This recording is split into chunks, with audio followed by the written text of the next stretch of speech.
Hello, welcome to jasonnewland.com.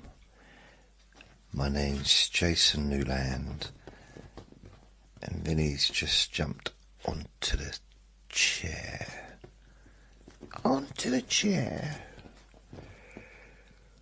I've woken up.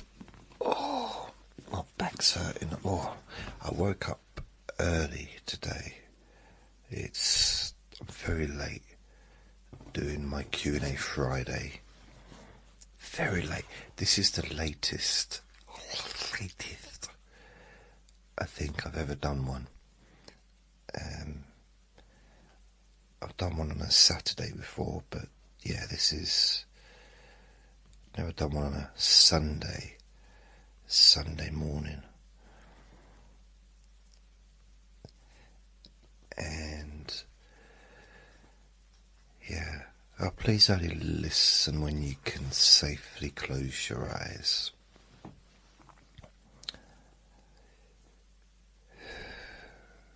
I'm tired.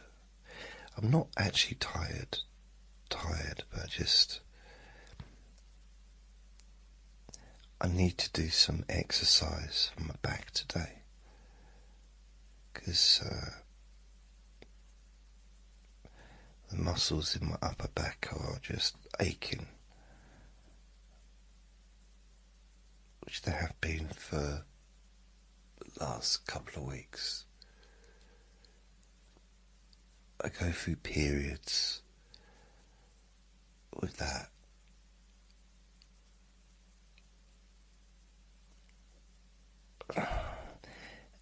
It might be due to tension, to be honest, but I'll get it sorted. I'm just moaning, sorry, I've got to stop moaning. Oh, right. I'm purposely not going to talk about Uncle Sausages today, who is my neighbour that's in hospital. I'm not going to talk about him during this recording. I will possibly later on do a Sunday summary where I'll talk about the week, then I will talk about him. But not in this recording. I don't want to talk about that anymore.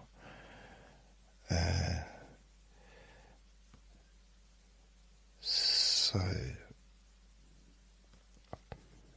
what I need to do is look for the questions. Where are the questions?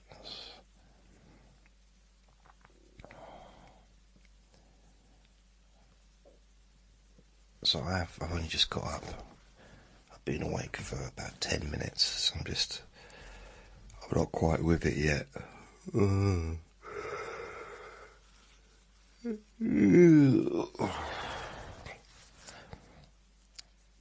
Oh, okay, so I've got 1, 2, 3, 4, 5 questions. One from Hope, one from Michelle, one from Cara, one from Rich, and one from Tammy.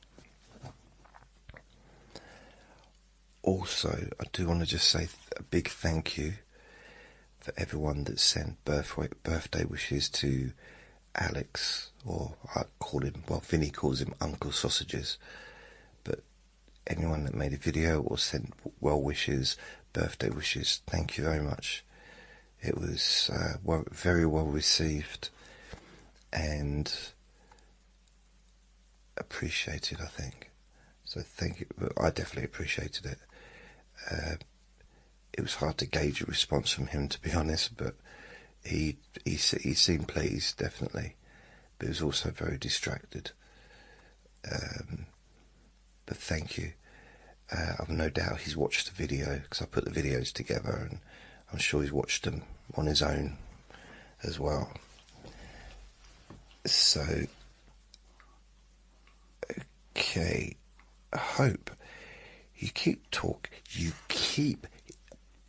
I like this. You keep talking about different jobs you've had. You keep talking. You don't stop talking about the different jobs you've had. What's all that you've done? P.S. I'm enjoying knowing about what's going on with Uncle Sausages in the hospital. I find it really interesting. Hope that your neighbour comes home soon, though. Okay, so what I'll do, I'll give you an update on the next recording. Right now, I know I keep kind of coming back to him, but I'm going to try and ignore him during this recording, just for the sake of the Q&A Friday. Q&A Friday, Vinny. Hey.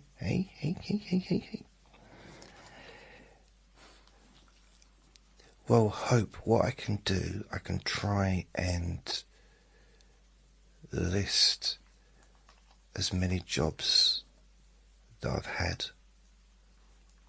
How about that? How about that then? I can give it a go. All the different jobs. Okay.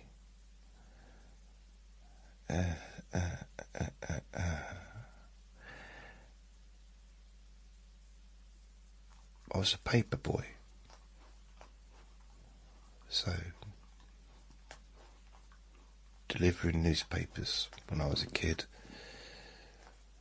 Evening, morning, weekend, monthly. So I did that. That was probably my very first job.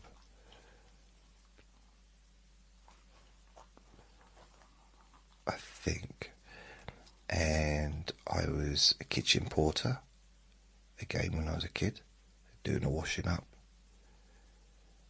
Then I worked in a bakery in the same place. It's the same restaurant. It's a big, really big restaurant.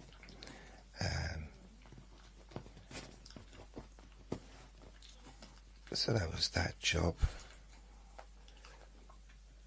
So those were the first, so those are 2 jobs I had. Well, 2 different places I worked. Well, 4, no, different jobs I had, but yeah, delivering newspapers, monthly magazines. Because they're all different jobs, but that was kind of what I did. That was the roles. But there's also roles in the bakery as well.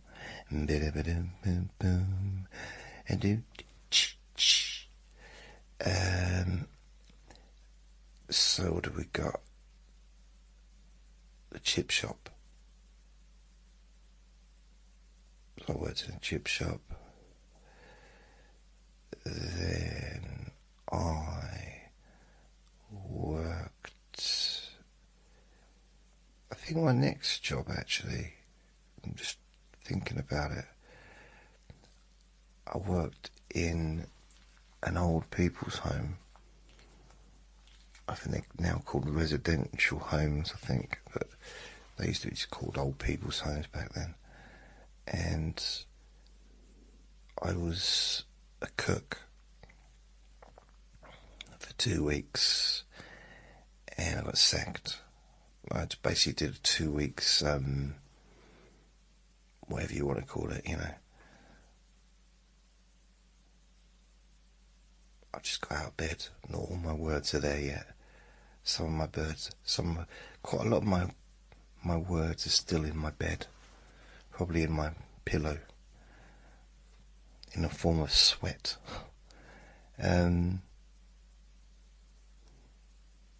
Whatever you call it, I just, temporary to see if they liked me or not, and they didn't. So that was over and done with. So that was working as a cook or an assistant cook. And then I worked in the co-op. Oh, I also worked, when I was in the chip shop, I worked cleaning a supermarket part-time. So I worked in the co-op full-time, which is a supermarket as well. And when I was there, I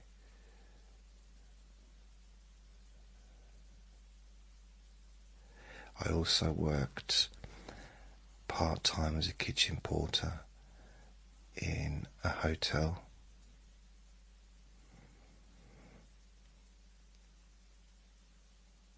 Yeah, wow, forgot about that one. And you know, that wasn't even for the money. I mean, I didn't work for nothing, but I was just bored.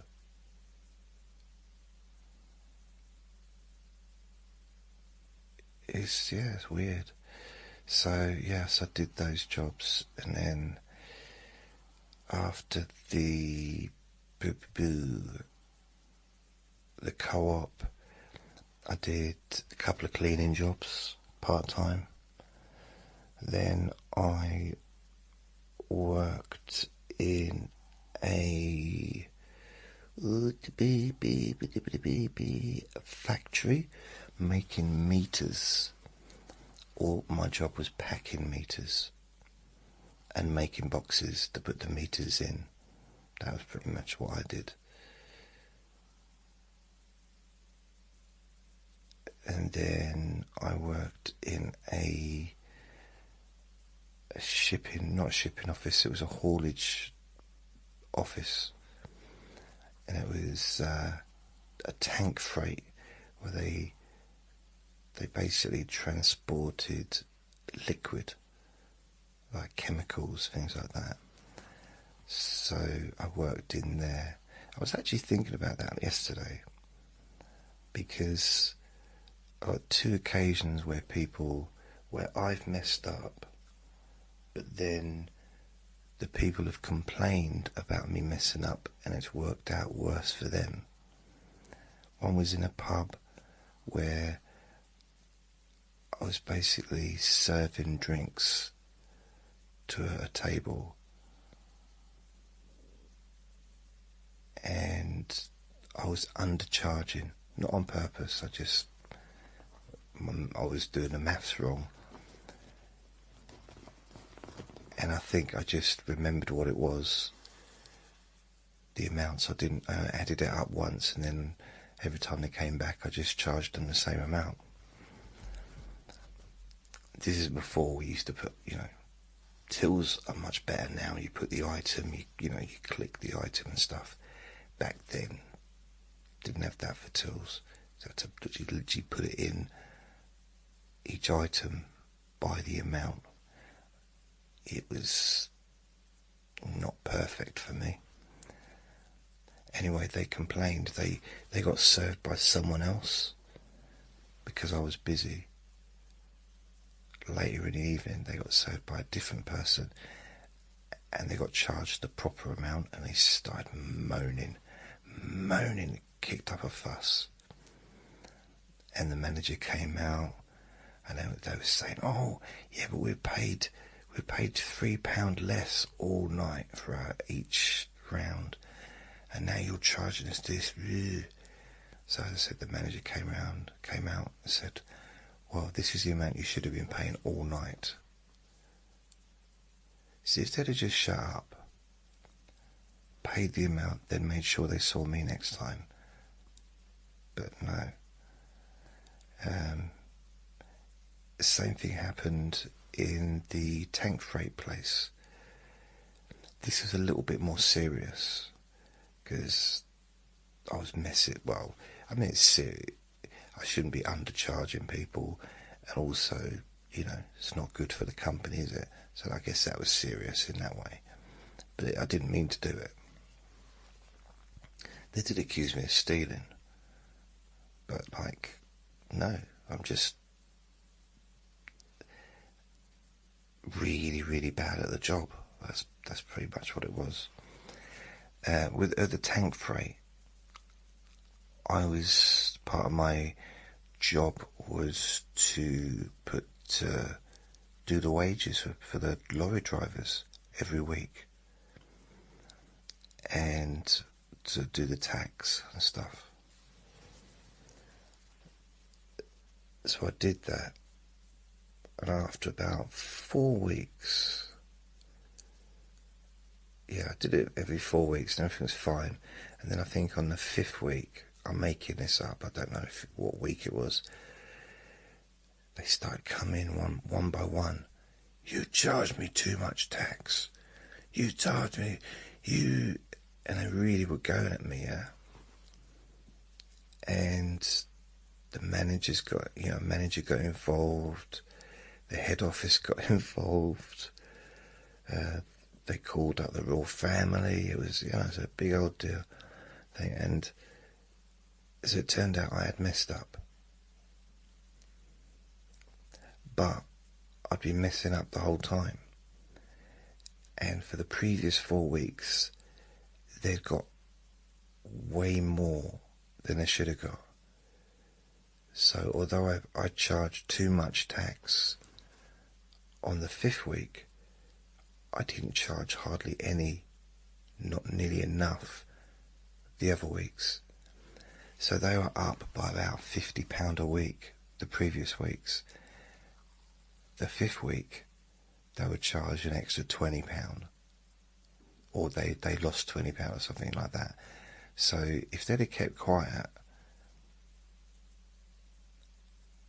there'd have been, because it was so obvious that I was going to get sacked, or that I was going to leave. I was so rubbish at the job. But no.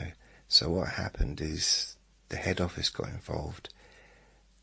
They all got their money changed, but in the process they lost about £200 because they had to pay that money back that they got, because it was a wages, it was an error. So they, the same as they should report,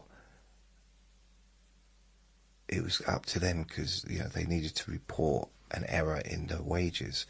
So it was there. They ended up paying more money. They had to pay it back. So they weren't happy. If they weren't happy to start with, but after that it was even less happy. And I think one of them actually was threatening to beat me up after work. I think my response was laughing at him. Yeah, well. So after that, I went back to the factory,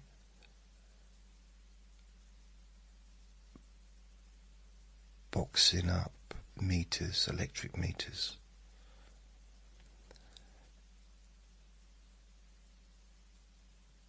And then I tried to do it in chronological order, but it's not going to be. I did. Okay, what else?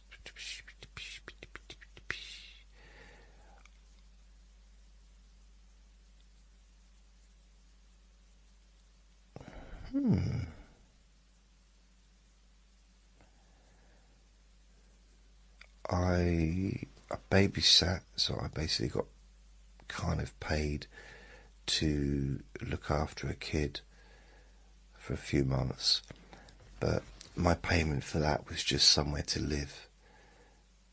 So I was sleeping on someone's living room floor on the cushions from the settee, and that was it really. So all I did was just take the kid to school every day and make sure I was there at night while the people went to work, the parents went to work. That was kind of a job. Another cleaning job.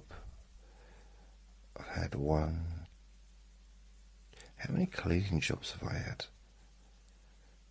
1, 2, 3, 4, 5,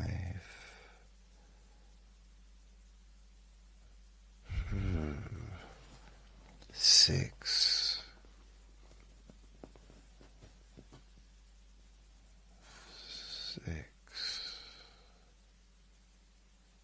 7, 8,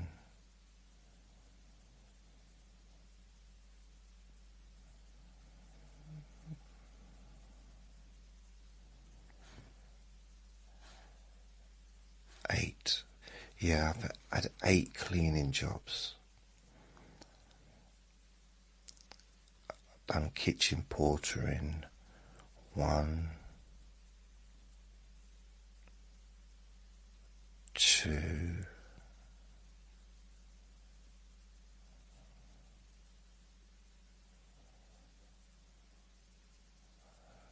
3,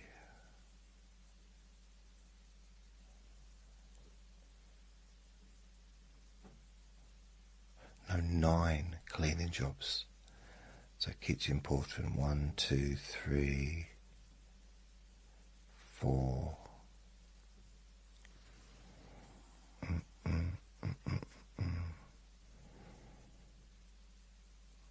1, 2, 3, 4. 4 or 5 kitchen portering jobs. And for those who don't know what that is, just washing up, basically. Washing dishes, washing pans for a restaurant.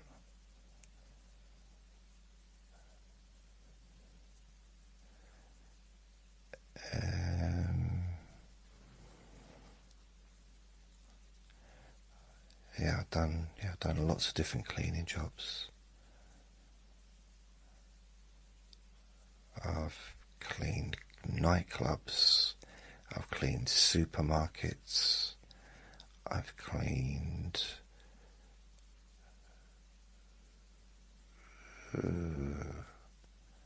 what have I cleaned? Nightclubs, supermarkets, even housing estates. I've worked on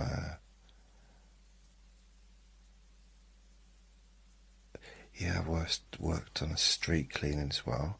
So walking behind a dustbin lorry thing and just brushing, like sweeping the streets. I've done that as well.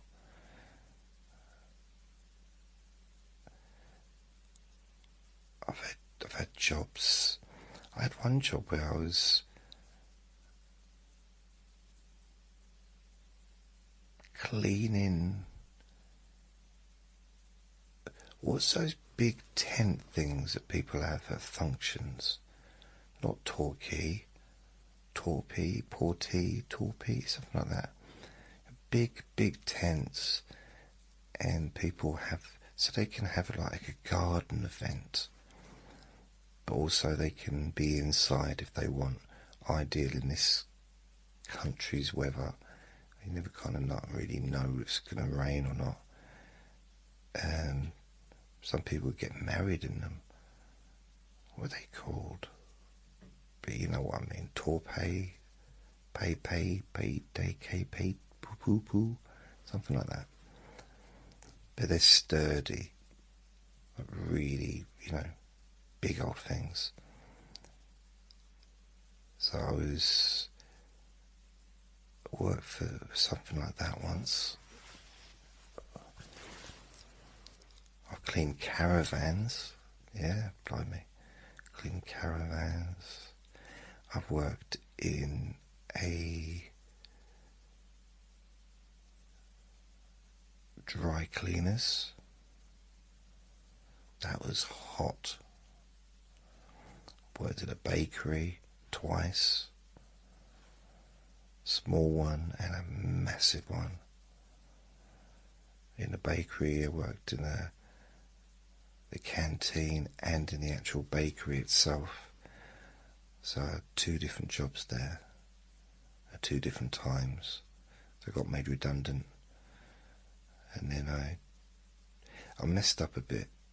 I know I've told this story before, but and we were being made redundant. And someone came in, because we were so used to having temps. I didn't know this bloke. I just thought he was a temp, or it's a lady. It was someone anyway. And they were asking about the job, and I said, yeah. I was just showing them I was showing them where to hide if you want to have a skive, if you want to just, have a cigarette break, or if you want to just just hide really and not do any work. It turned out that person was the new boss, which didn't look good on me really. And I had to re-interview for the job, even though I was still there. That was a weird concept to me. And I genuinely didn't expect to keep my job, but I did, which was weird. Like, I literally was showing no respect, and even in the interview I was just laughing at them.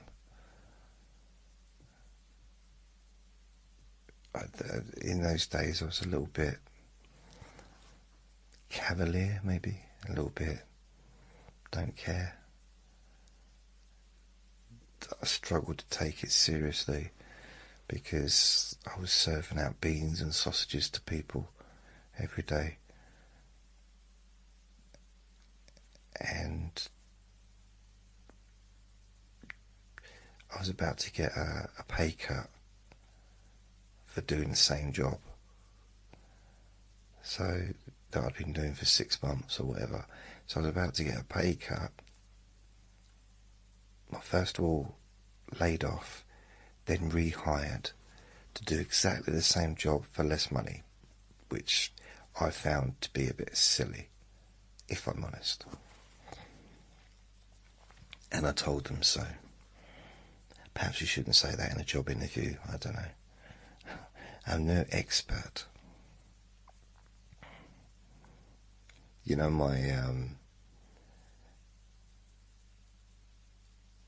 what I used to say in my teens, I had a little cocky verbal thing that I used to do right at the end of the interviews, because I've had probably hundreds of interviews over the years.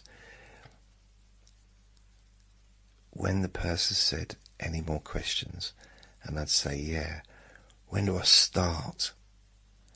And at this point I'd stand up and I'd just like, I wouldn't do a dance, but I'd definitely move my feet a little bit and pretend to be confident. Sometimes they'd laugh, sometimes they'd give me the job.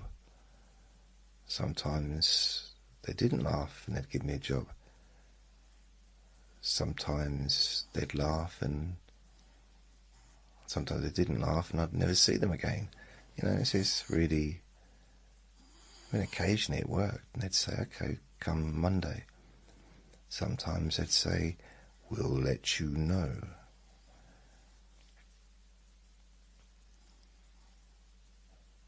Yeah, that's what happened with the... Yeah, I said that to the bloke who interviewed me for the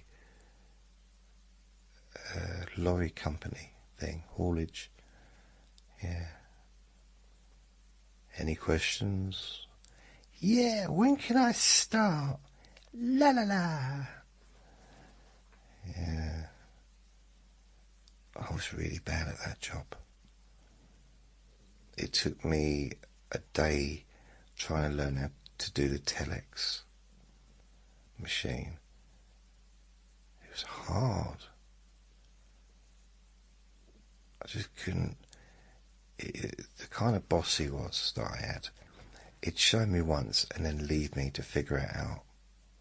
If you leave me to figure something out, okay, I will figure it out, but it might take me weeks. Now, I'll always figure something out eventually if I really put my mind to it. But it was a bit like, okay, and he did it so quickly, and then he'd go and sit down and have a cup of coffee, come back when it's done, he'd say to me. And I'd show it to him. No, it's not right, do it again. That's not right, do it again. I bring it back. That's not right, do it again. And, you know, I had a weird dream last night. I dreamt again about this house that I used to I've never lived in, but it's only in my dreams. This time it was weird, okay? So there's this house, there's a mixture of this house and a flat. So I've got this memory, this little dream world where I'm living in multiple places. It might be because I've moved so many times, but none of these places are anywhere that I've actually lived.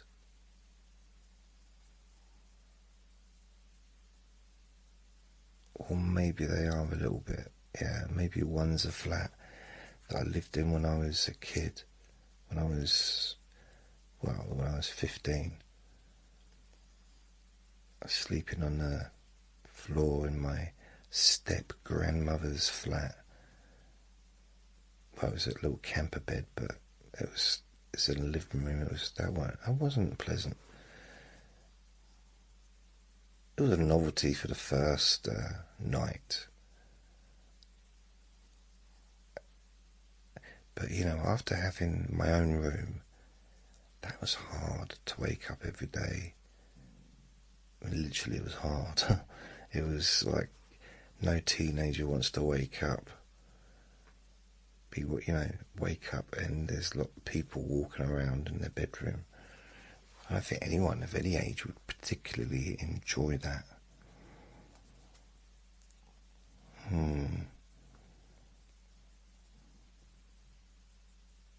But this dream,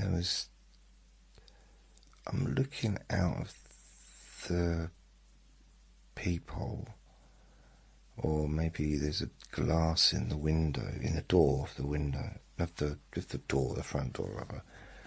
There's glass in the window of the window. Ugh.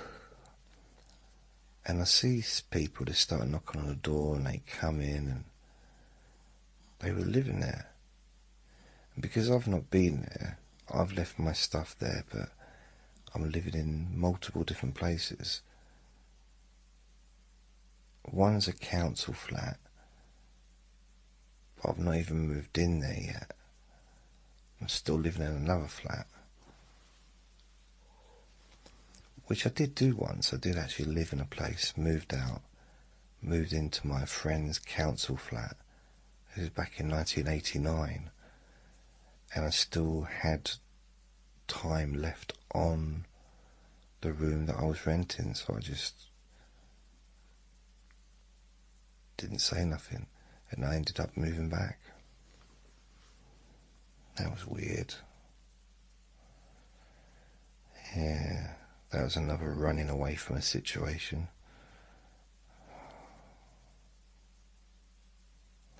So yeah,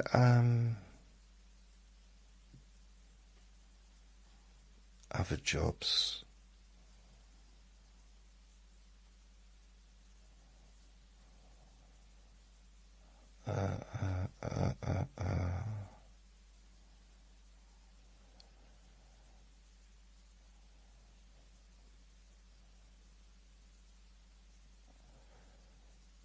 Yeah, I've had jobs in various different factory settings.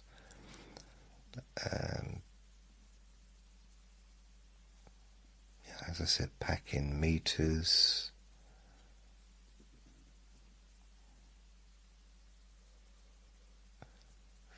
fixing,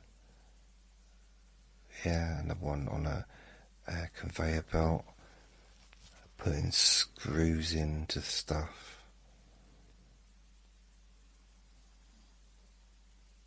Like a conveyor belt. I mean, basically in a bakery, but that was like a factory, really.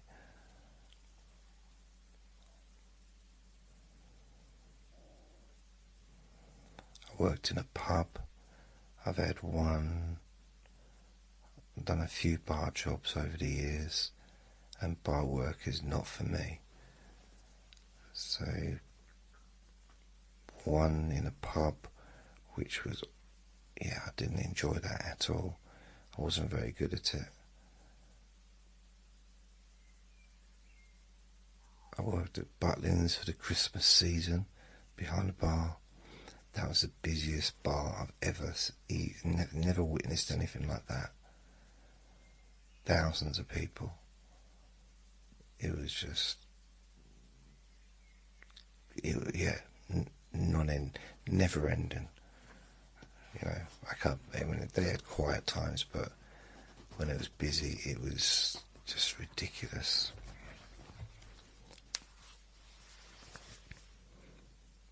And I used to help out behind the bar at a comedy club, but I didn't do much bar work as such. When they were busy, I'd just pop over and help them, and I'd say, anyone want to pop any lager, pint of lager? And someone would say, yeah, and can I have a vodka and coke? And no, just lager, not doing anything else. So I thought that'd be handy. So everyone came over to one side of the bar, I'd sell them lagers. I knew how much they were. And just charge them for however many lagers they had, just to get the queue from the bar down. But people were like, what do you mean you're not serving any other alcohol? I said, no, I'm not. They are. I'm just serving lager for proper bar people, for people that, just normal people like me and him and her, just drinking lager. None of these fancy cocktails that take like half an hour to make. No, I'm not interested in that. A lager, sometimes I'd start putting a few pints together before the audience even came to a break to come over. So it was my idea, and I think it helped, actually, because once I started doing that, the other staff started getting prepared as well for the table service. So they started pouring out beers ready for when the tables were, to take them out and stuff. I know what I'm saying. I think that's the only 3 bar jobs I had.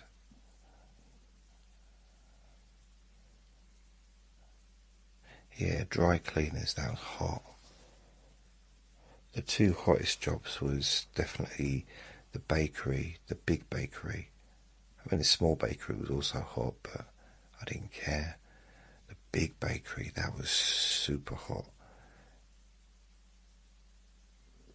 And the dry cleaners that I worked at. Then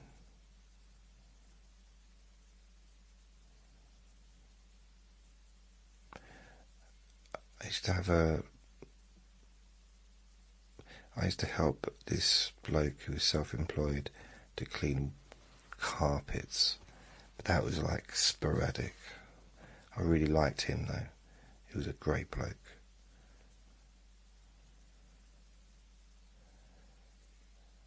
Just going through the different places that I've worked.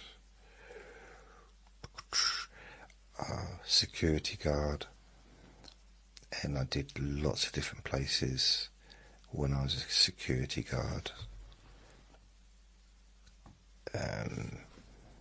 Canary Wharf, a nurse's home, as in like student nurses, printing firm, even a betting shop, which was really weird. That was the strangest place I ever went. Worked at a former asylum. This an old hospital that had been there for hundreds of years. But it was the grounds that basically, I never got to go inside the hospital because it was closed. But I did go around the grounds, big. It's in North London, massive area. Probably, I imagine it's a huge council estate now, probably. But back then, they were just securing the area, and that was my job, just patrolling there. I did it at night once. That was weird. Yeah.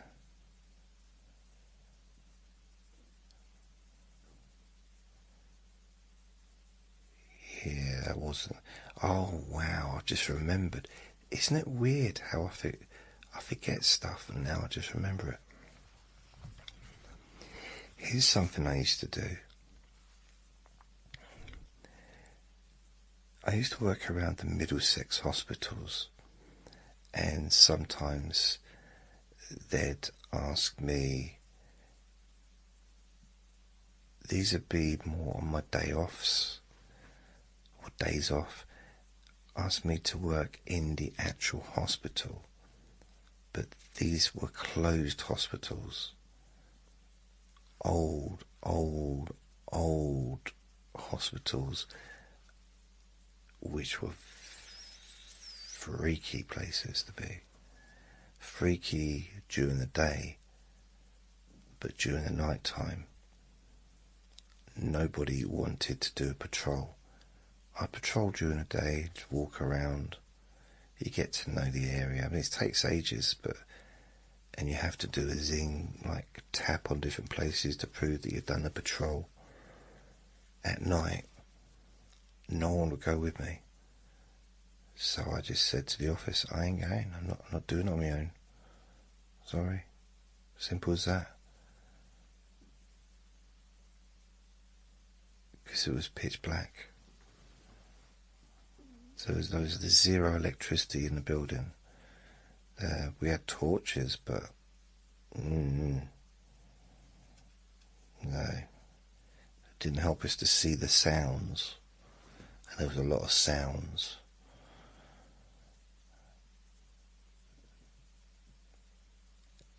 And the people there, we were basically just sitting in for people that hadn't turned up, or because it was overtime for me.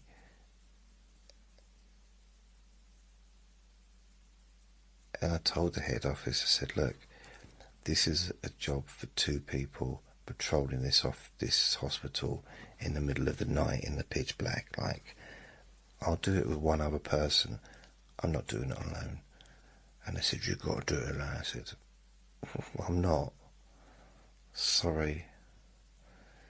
But not sorry, you know, that was just, and I had to accept it. It was a weird place, very weird, very weird. I worked at a couple of hospitals like that. I worked in the accident and emergency ward, or the casualty department, I think at least once, doing the security, because they had a staff shortage. That was weird, because that could be a very volatile environment. But luckily on my shift nothing particularly happened.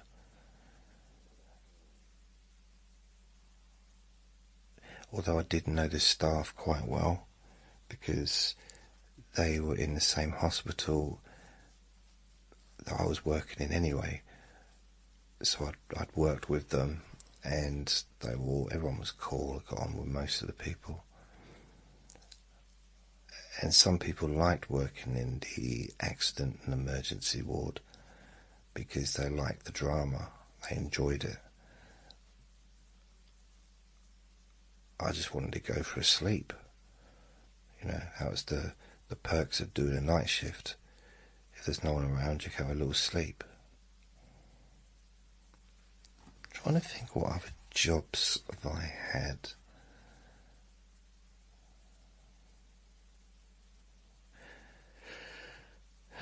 Security.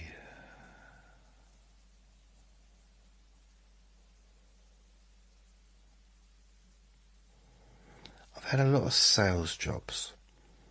Most of them didn't work out very well, and they were pretty much commission based only.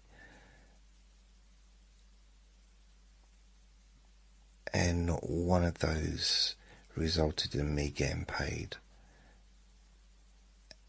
And I did quite a few over the years, really quite a few. In the 90s, not in my 90s, but in the 90s, I did a lot of those kinds of jobs, hoping that it would lead to some kind of financial security. And then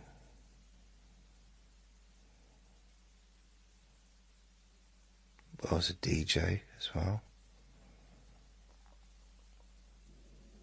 Worked in offices, doing administration, answering the phones, taking orders, things like that.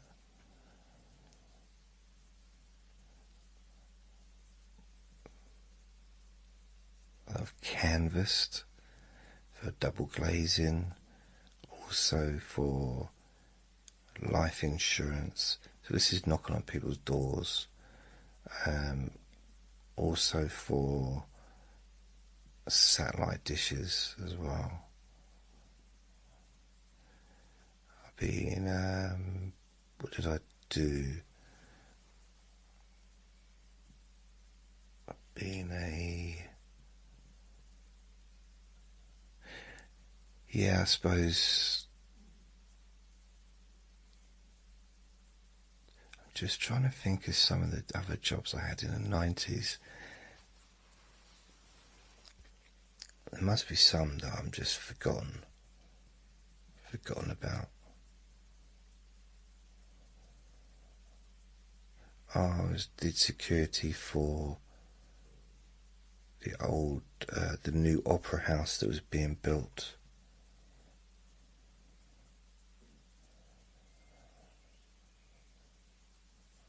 Yeah, that was okay, kind of.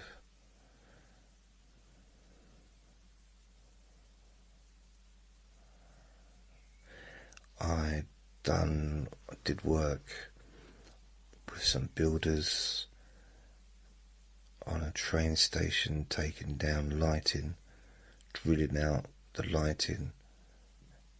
So that was something I did. That was overnight.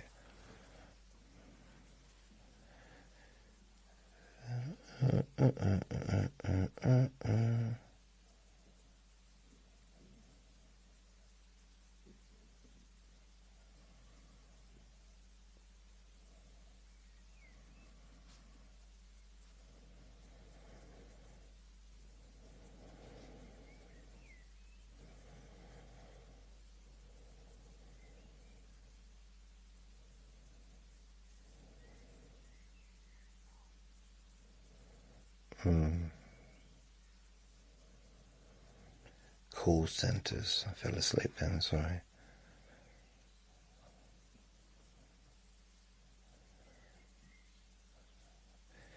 So I had my proper sales job, my first proper sales job.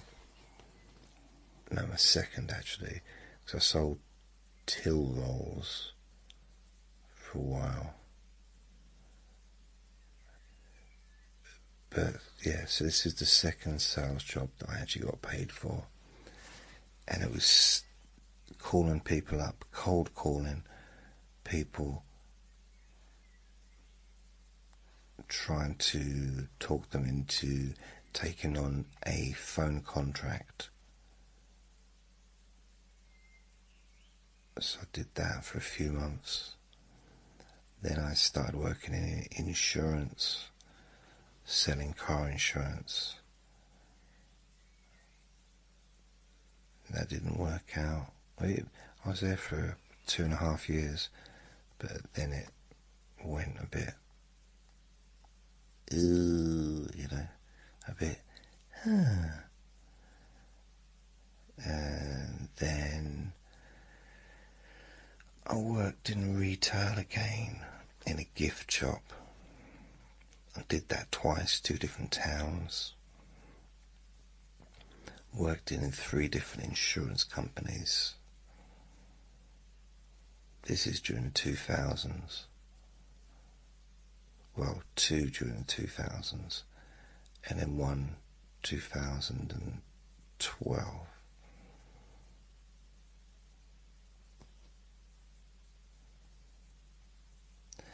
Then I went to university for 3 years. During that time, I had a job in a gift shop part-time. I also worked as a care worker in a mental health care unit, and it was a locked unit. So I worked there the weekends for a little while.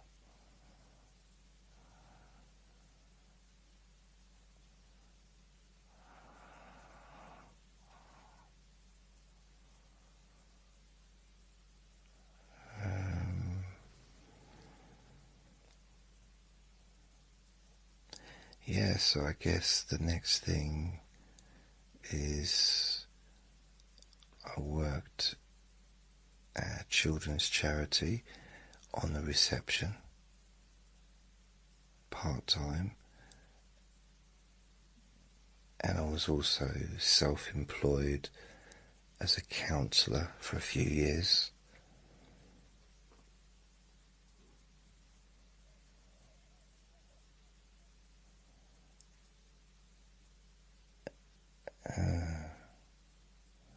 Yeah, and then after that I went back to, I did get a job in a call centre, which was basically a breakdown service, car breakdown service. So I went there, got that job, and left shortly afterwards.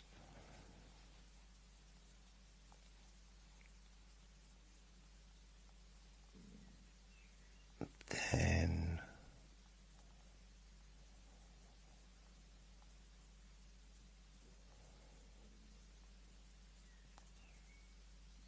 what did I do then?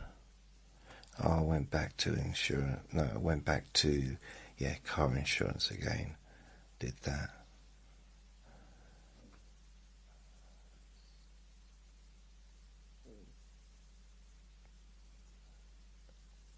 Yeah. That was it. That's all the jobs I can remember off the top of my head. There's been lots of jobs in between, but that's kind of the main, ballpark, as it were.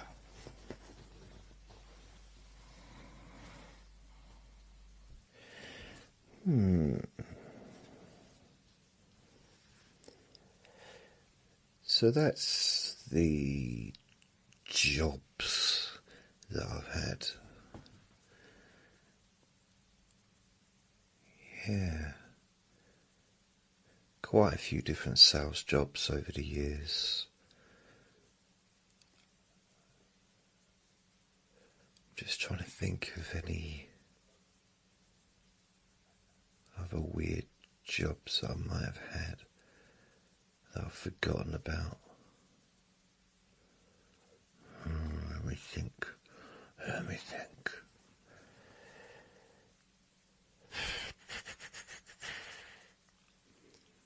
It's very overcast outside today.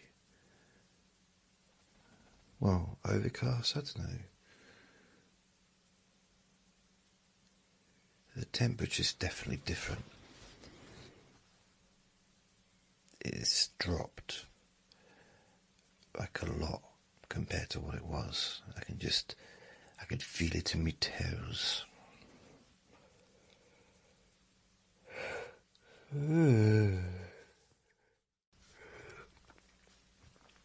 I think that's everything that I can think of about the jobs.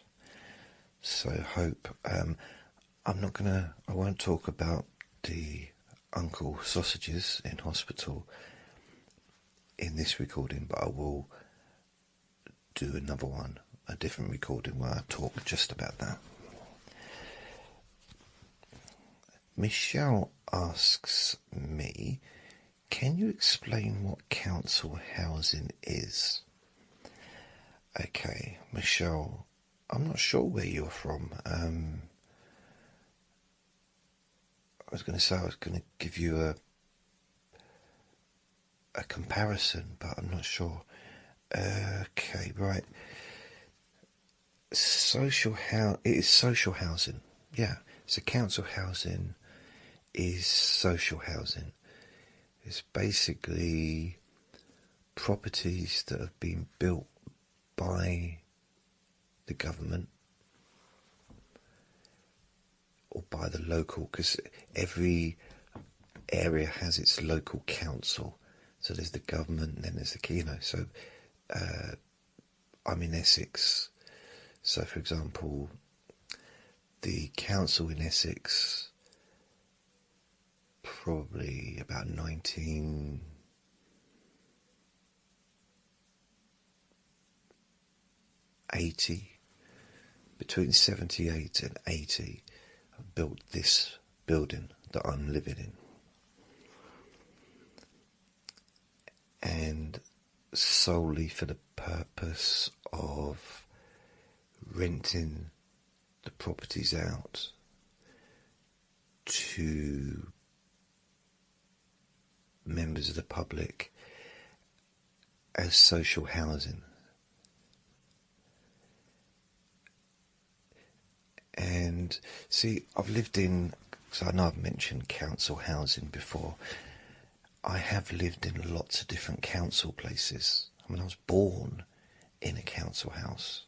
Well, not literally born. I was born in a hospital, although my older brother was born at home. But I was born, I lived in a council house when I was first born. My nan and granddad, my dad grew up in a council house when he was a child. So my nan and granddad lived in a council house from, I don't know, for a long time. And then I lived in a council house, and I think they were first.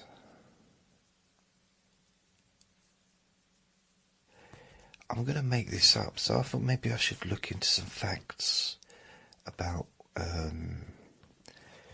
history of UK council housing.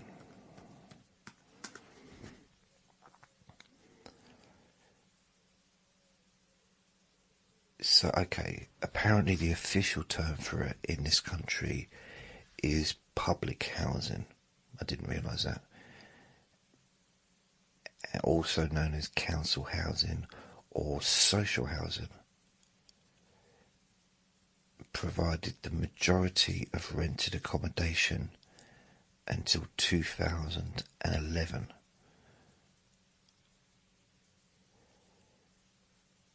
And then private rentals overtook.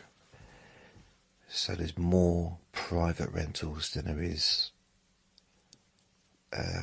social housing or council houses. I wonder when it started. I'm just having a quick look. Social housing in the UK, well, I'm going to say in England, so I don't know how far it was. I imagine also Scotland and Wales, and but I'm not 100% sure. It says here on a website called england.shelter.org.uk. Social housing in this country dates back to the late 19th century, but the 1919 Housing and Planning Act saw the government embark on the first comprehensive plan to build social housing. Led by councils, this plan was the foundation of a large-scale building programme that stretched through the latter half of the 20th century. Now, I know a little bit about this. Post-war, government, after the Second World War, faced the persistent problem of privately rented slums, which became a problem in my 20s, to be fair. The amount of rubbish places I ended up living in. And also the destruction of properties during the war, and the need to rent housing to soldiers that were returning. So they set out this big old thing where they built loads of houses to provide millions of ordinary people with stability of long-term tenancies at affordable prices. Now, I think it was the 50s or the 60s, maybe the 50s, which is post-war, isn't it, really? Tower blocks was a solution.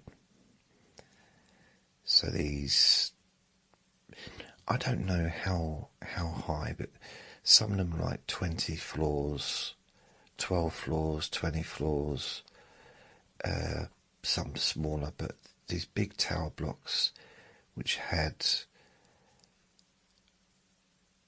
they were kind of, quite often they were just on their own. They'd be in an area of land where there were other tower blocks. Sometimes you get tower blocks that were connected together. You know, big old things. And when I lived in Newcastle, I lived in a tower block. I also lived in a tower block in London in 1989. And the one thing, I mean, when I lived in the one in Newcastle, I didn't really know any difference, anything, you know, because before that, even though I lived in a council house in London, I don't remember it. I was a baby. And I lived in another council house which had foster parents for a year and a half or whatever. I don't remember that either, because I was a baby. And then at the age of 2-ish, my mum came back and got us from London, took us to Newcastle, although my oldest brother said that we spent some time in Scotland, because he was a lot older than me, so I don't remember that either. But I remember Newcastle. So I only remember 2 different accommodations at that period of time, as in like living with her. One, I was in this house which was, as far as I could see, these, is it terraced houses, you know, where they're basically just one after another, all stuck together. And literally, it seemed like you could look for miles, and just one massive long road, and the opposite of the road is exactly the same. Every house looked the same. And then at some point there'd be a shop, and then they'd carry on again. And I remember that road. I've seen images and I've seen stuff on TV of places that remind me of that. Now, whether it was in Newcastle or whether it was somewhere else, I don't know. But as far as social housing, that probably was also social housing, council property. And I lived in a council flat. Now, you couldn't own a council flat back then, so those tower blocks were all council in this country.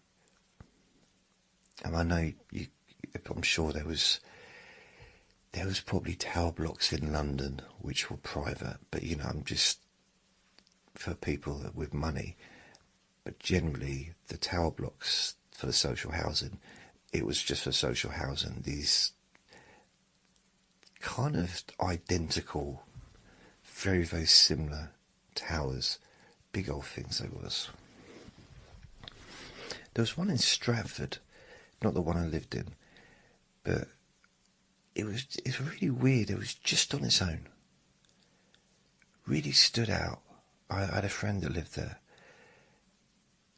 and it was just, I don't know, 1, 2, 3, 4, 5, I don't know, 12, probably about 12 stories. And it was just on its own. There was shops around it, and there were some houses behind it, but just this tower block. I don't know, maybe there were others in the 50s, and they knocked it down and they put other, built houses. But yeah, so that's what they did. They built all these huge towers. I say huge, not as big as, the Eiffel Tower or some of the huge ones you get in anywhere now.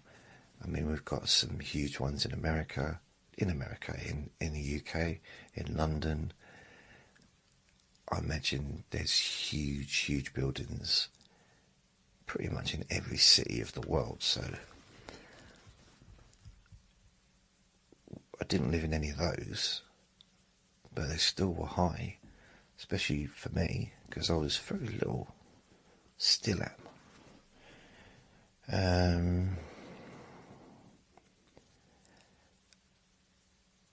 So yeah, that's kind of what social housing was. It was the norm,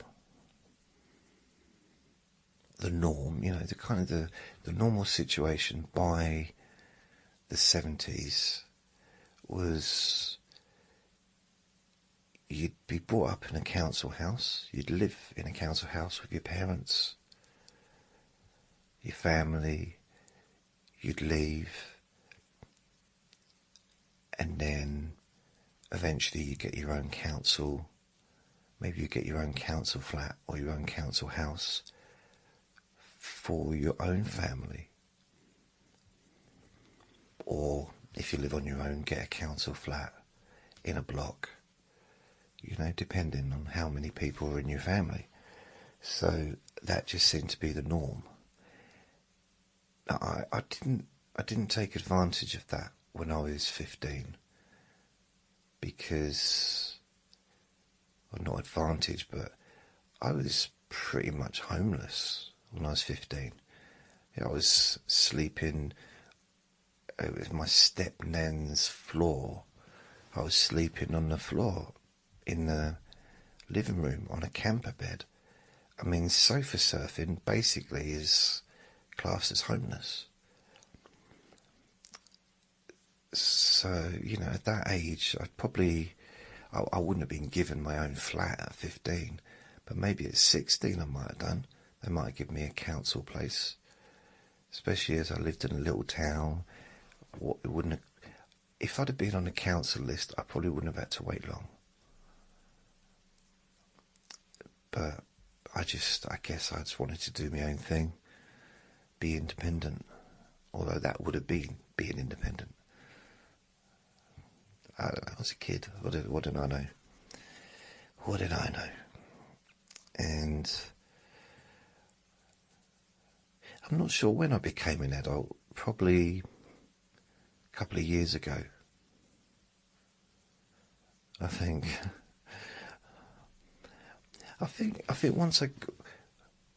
when I was in my 30s, when I started getting ill with anxiety and didn't know what was going on, I think I started to grow up a little bit, because I had to deal with something that I didn't know what to do, how to deal with it. Yeah, I think right now I'm probably at my most adult, my most grown up in some ways. Going back and forward, supporting someone who's very poorly. It almost feels like I'm growing up almost, slightly. So yeah, so I was born into a council house. I lived in another council house where I was fostered. Another council house with my mum, the first one. A block of council block. Then I was in two children's homes. Then I lived in another council house, which was my stepmum's mum's house before she moved into her flat. So I lived there for a little while. Then my dad got a council house, which we all lived in. Me, his wife, and the three kids. So that's 6. Then he bought a house, so that was the end of that council house. So the 7th place I lived, not the 7th place because I moved around a lot when I was a kid, but I don't remember it. I don't remember where it was. But that was the first private place that I lived. My dad bought a big house because we had my new little brother was born in 1980. The day before my birthday. The day before my 8th birthday he was born. I'm responsible for him being born, which sounds really bad, doesn't it, when you say it like that? But here's what happened, right? I broke her waters, his mum's waters, because I fell over. It's really weird, like this council house. I loved this council house that we lived in. My nan and granddad moved in there as well afterwards when we moved out. I loved the council house because it was the first, the first safe space that I'd ever lived, that I could remember. I mean, because I was 7, so it was the first. Living in my step-grandmother's house for a few months, that was also safe, but this was different because it was like a family, and I'd never lived as a family before. My 3 brothers, a father and a mother. I had, but the last time that happened, I was 3 months old. Baby. So it was kind of, it was new and it was fresh and it was lovely. I absolutely was happy for the first year. It was great. And I don't know what I'm talking about now. I'm getting all emotional. I'm going to start crying. No, I'm not. So I lived there. So I'd had 6 council places, moved there. Then I lived in a council in 1986, about April, May time.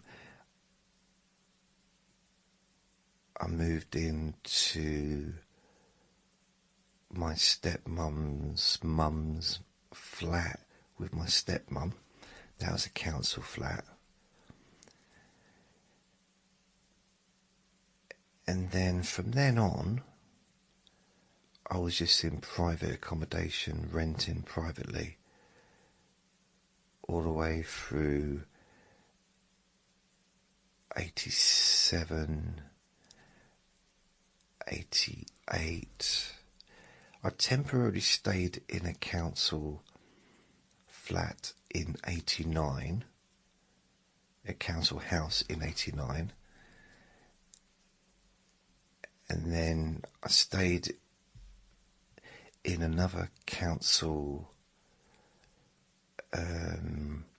flat in the beginning of 1990 with a friend that I was working with. But unfortunately, he passed away within 2 weeks of me being there, 3 weeks or something. It's very strange. And I moved back to the room that I was in before. And then a lovely bloke called Jim. He's a really nice bloke. Got on really well with him. And then from there,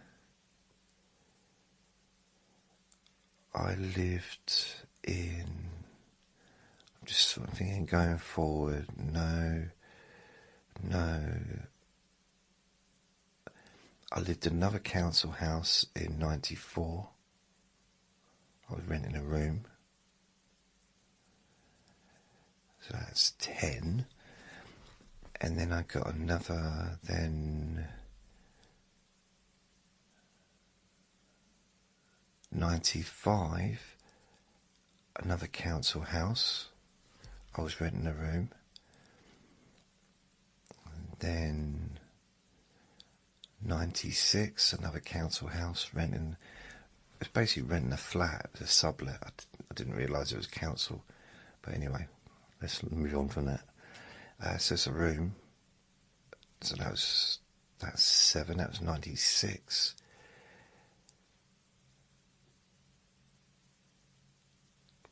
And then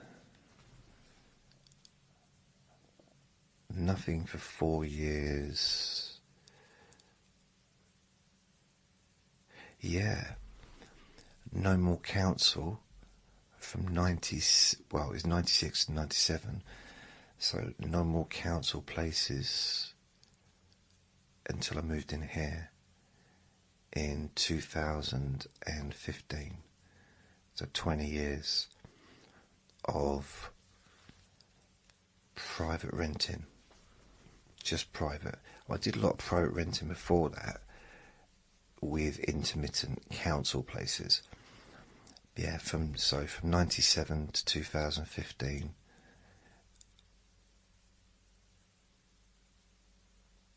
Yeah, I didn't live in any other council places. I'm trying to think. No, I didn't. And I moved here, and I've been here ever since. So my calculations, I've lived in 18 different council properties, or social housing properties, in my life. Now, I don't know, it might be more, but that's what I've calculated based on what I know. So I think the idea is council housing is just to give everyone an opportunity to have somewhere to live, because some of the places, especially, well, the early years, early 1900s or early 20th century, and even after the Second World War, between the First World War and Second World War, there was a lot of really horrible places, slums, as it said on that website, and it seems that council housing has got more of a reputation these days of just being for people that are unemployed. But that's not the case. It never was the case. It's down to priority. And also there's a huge waiting list. So if I was in London, I'd still be waiting for a property, even after 10 years, or 12, 13 years, whatever, because I was on the council waiting list before. I would have been, I wouldn't have a property yet, probably. Now, part of the reason I got this property is when I got diagnosed with bipolar the second time, I was pretty ill, to be honest. It was, yeah, full on, couldn't work, and had a proper, you could say a proper meltdown or whatever. So my social worker, I had a social worker, and she came with someone else around to where I was living. That's when I was living in a basement in this. See, I quite liked the room in some ways. Apart from the school opposite, it was fairly quiet. So at weekends, at night, pretty quiet. And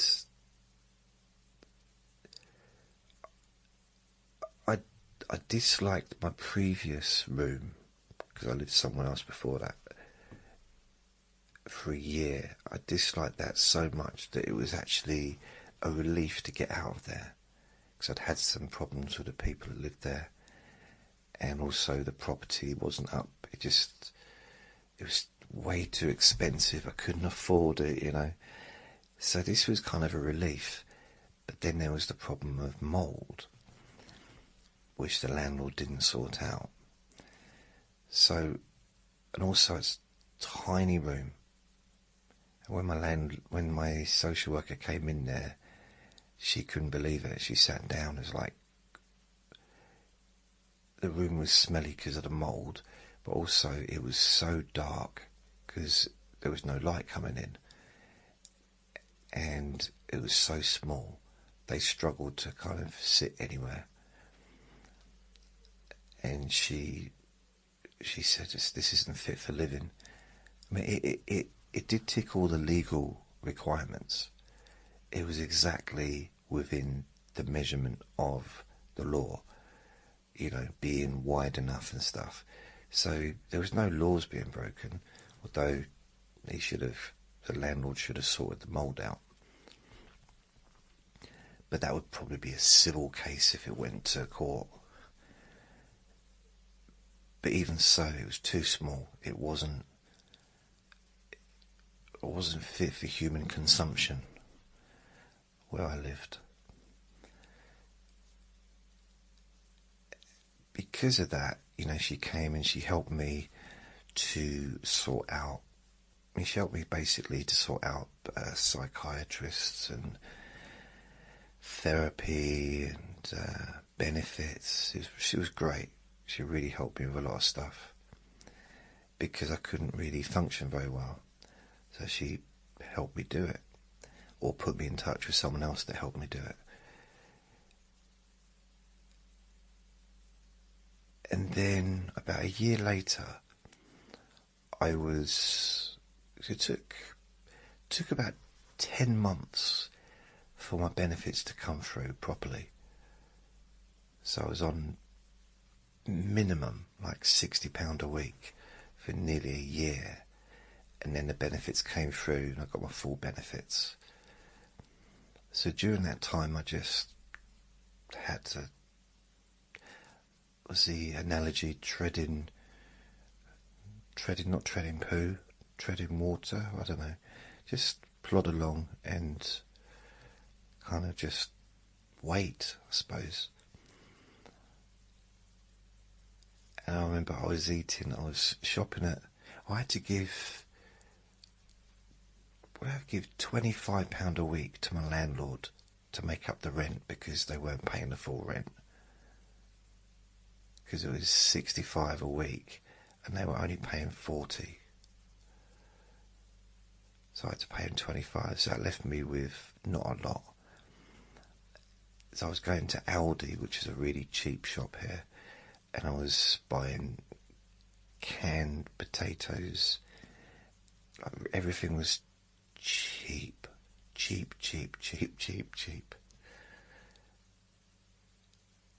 And I got through, but I just had so little to get by, but I managed. I might have lost some weight, I'm not sure, because I was doing a bit of exercise as well, because I had my punch bag in the kitchen area. So I had this little kitchenette. So there was a sink, and the cooker was basically a camping stove with, I think it might have had 2 rings. I think it was 1 ring on top, and a little oven that you could fit a frozen meal inside. And there was a kettle, and there was a toaster, and there was a unit, and that was it really. So I quite liked having that, because then I didn't have to share a kitchen with anyone, but the toilet was shared, or the bathroom rather. And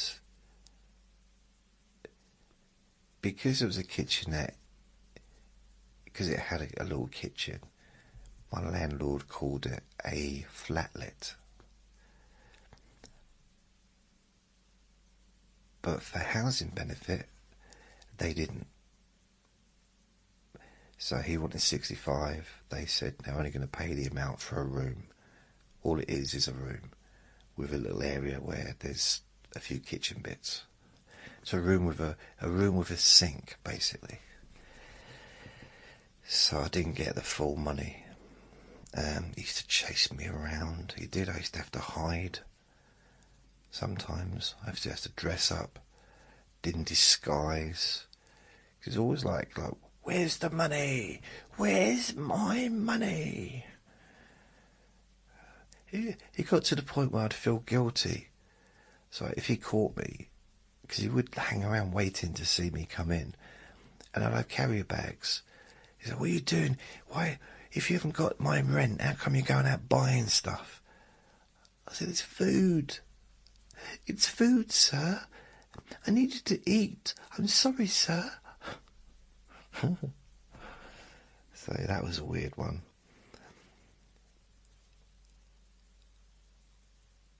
And then I was waiting on a council list, and they said, I basically probably had about a 10-year wait to get on a council. So I sent in information from my doctor, from my psychiatrist, medication stuff about the bipolar and personality disorder. Actually, I didn't know about the personality disorder at the time. They didn't tell me. When I was diagnosed, they didn't tell me about that. They just said bipolar. Because I'd already been diagnosed with bipolar before, 2 years earlier, and been put on medication and decided not to take it, which possibly wasn't a very good idea. So I just ignored it. And then I got unwell again, went through the whole process again and got diagnosed a second time. But they also diagnosed me with a personality disorder, which I didn't realise until I started having psychotherapy. I think the thing is, the first time I was diagnosed with bipolar, it was one psychiatric session.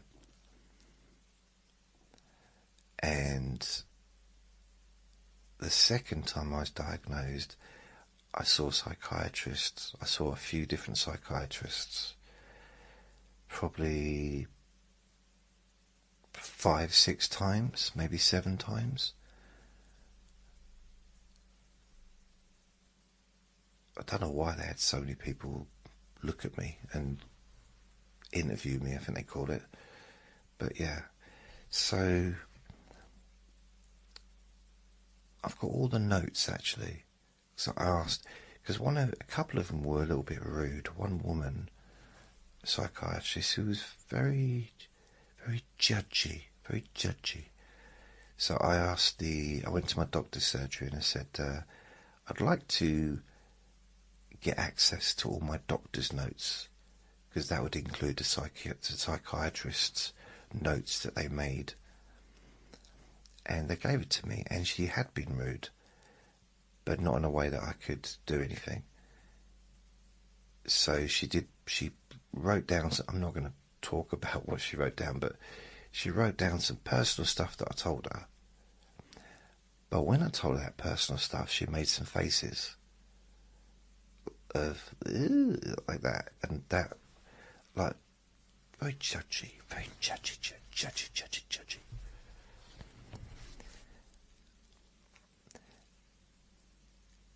So I sent that information, not that information, but I sent doctor stuff to the council, to the housing department, to see if if that would help me get up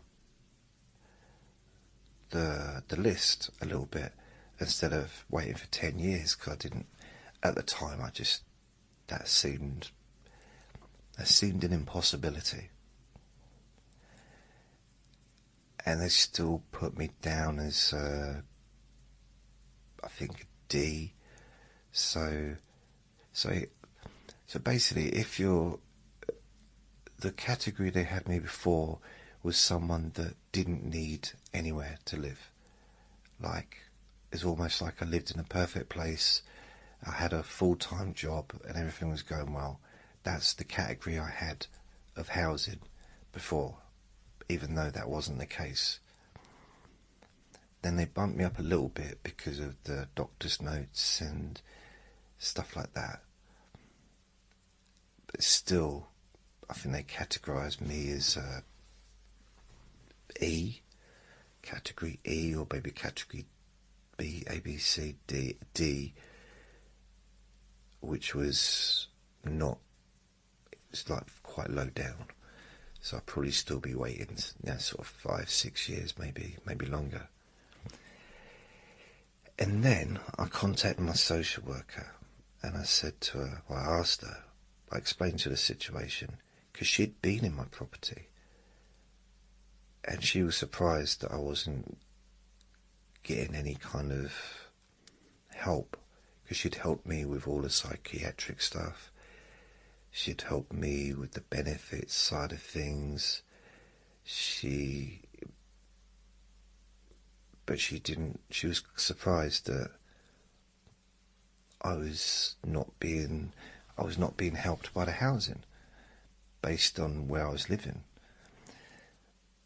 So because she hadn't lived with me, that would be weird, because she'd visited my property and she knew how grotty it was, and I had no way of moving out of there at the time. I mean, I was kind of stuck, really. And she wrote a letter to the housing department, and I'm going to use the word ping. I was right near the top. I wasn't at the top, but I was near the top. So this is, I can't give you an exact timeline. I know I moved out, it was April 2015. The exact timeline of when I moved out, or when I asked my social worker if she'd write me a letter, probably 6 months earlier, possibly. Maybe it was shorter, maybe it was 3 months. And then I was able to start bidding, and I could see that there was 30 people above me, and there was 20 people above me, like in the list. So you bid on something, if there's 20 people above you, basically nothing's going to happen there. Then I started bidding, and there was 5 people above me. I was like, oh wow. But it never sort of, didn't. Sometimes they'd say there's like 300 people have bidded for this property. There's no point in bidding for a property that's been bidded on by 300 people, unless I'm above them. So that's the thing. If you're higher up on the list of priorities, I guess, then even if 1,000 people have bidded, if you're higher up, then you might get first dibs.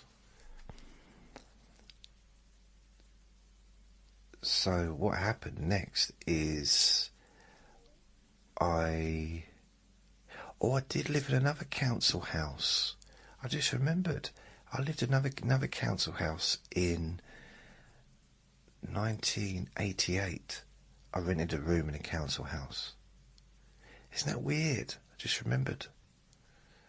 So what's that? 19 different council places. Anyway. Eventually, not a long time after the social worker did that, I got offered a viewing. And this was the first property I looked at. Didn't look at any others. Didn't get offered to look at any others. This was the first one. Although I did get offered to look at one near where my dad lives, but then they never got back to me until I'd lived here for about 2 months or a month. Hello, Mr. Newland. Are you still interested in that flat near where your dad lives? I said, how do you know that it's near where my dad lives? But I said, I can't now, I've just moved into this place. And I did want that. I did want to look at it. Because maybe they would have let me. It's possible. If I'd just said, look, that's the flat I wanted. I want to be near my dad or whatever, but oh well.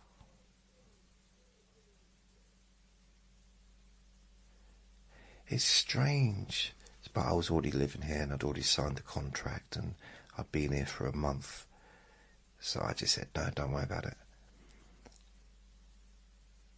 I kind of didn't really want to live in that other place either, because that town I've not really liked. I don't like it really. And this was new, and but it is a long way away from anywhere. And it's one of those things I would have missed out on a lot of experiences if I'd not moved here. But then I would have had experiences there, wouldn't I? Wherever I went. But there's certain things that I would never have wanted to miss. One of those would have been Andre. And I guess the other one would be Vinny now, wouldn't it? So those are the two things, the two probably most important aspects. And there's my friend downstairs. But so much of that was hard. It was such a hard time at times, but we were really, really close. And now what's going on with Uncle Sausages? Yeah, it's there's no way of knowing what would have happened if I'd have moved to a different flat, I suppose.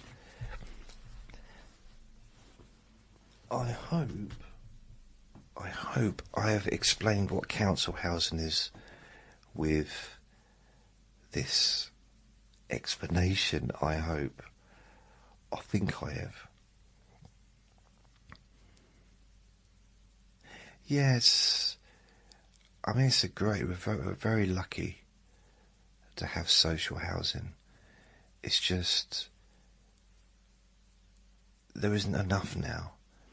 And what happened in the 80s, the government started to sell off council properties to people living in them, giving them the right to buy, which was great for the people living in them because they got a chance to get onto the property ladder, and also they got to buy the property for a lot less. They got to buy it for a lot less than the property was valued at. So if I bought this property, I'd get probably maybe 40-50% off the price if I bought it, if I purchased it. Well, at least 40% off. Which is a big amount, isn't it? Because you think, I wouldn't be allowed to do anything with it or sell it for, I think, 5 years. But then in 5 years' time, it's going to be worth more than now. So yeah, it's a win-win situation if there's someone doing that. So I understand why people would want to do it. But the results of it was the government didn't. They said they were going to, apparently, without getting political. I was a little kid, so I can't remember, but they were going to replace the housing with new social housing.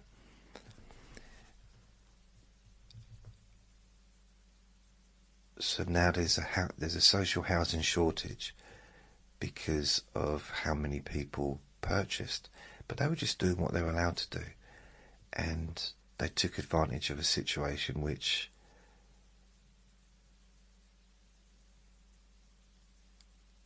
can't blame them for that, you know. I mean, even my aunt bought my nan and granddad's house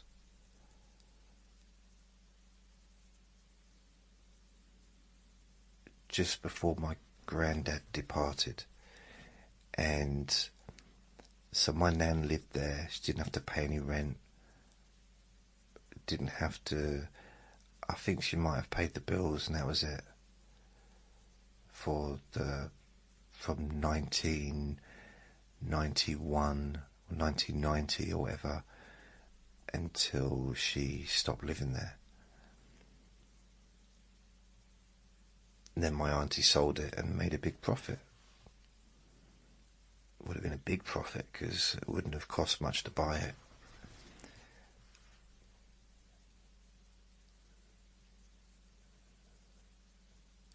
So yeah, it was, again, that seemed a shame because it was a council house. That was a nice little council estate that I lived in when I lived in that house. And then my nan and granddad moved in to the same house when we moved into a big house that my dad bought.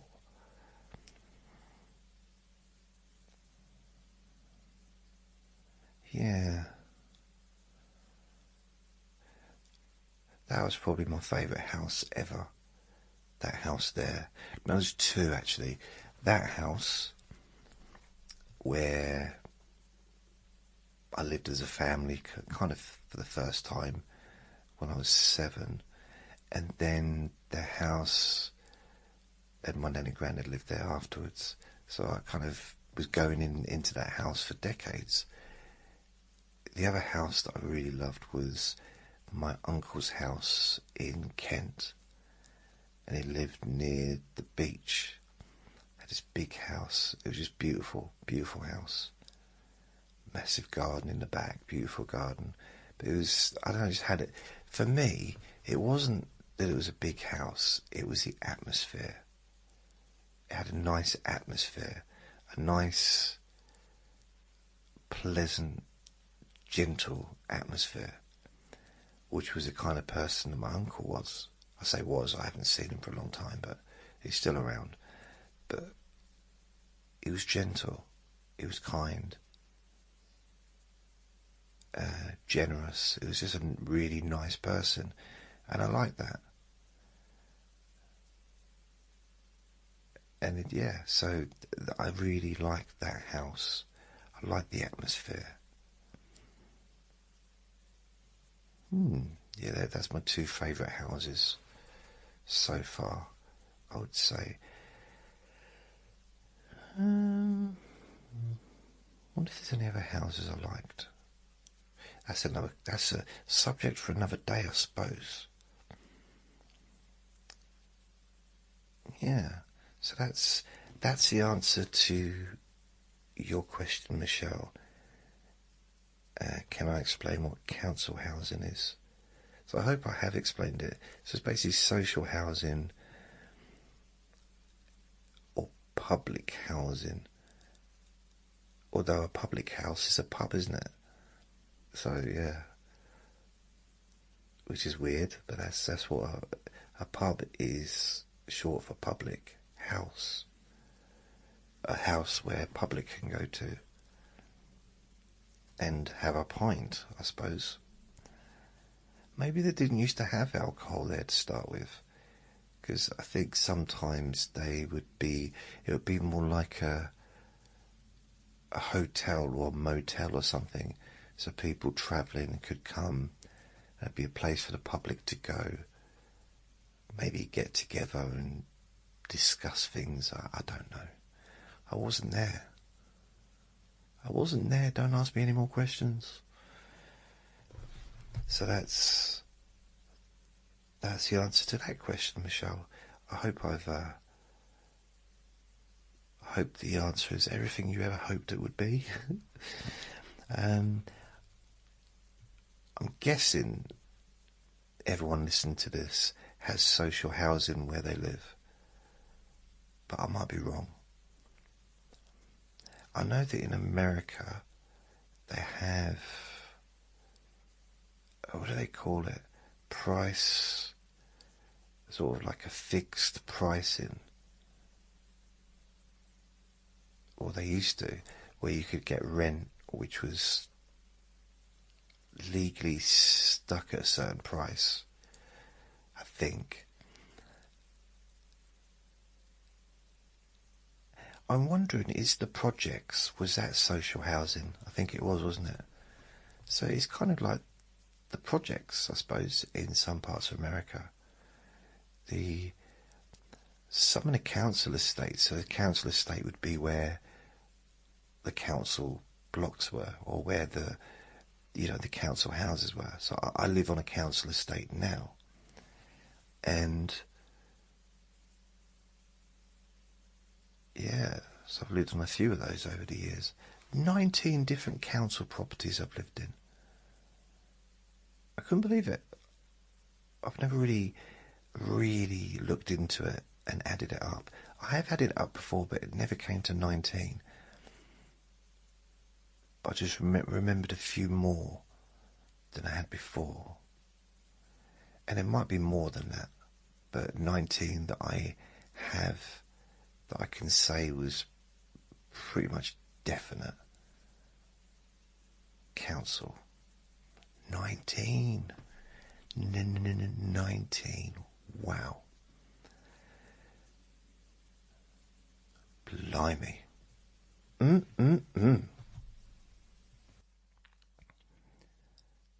The next question is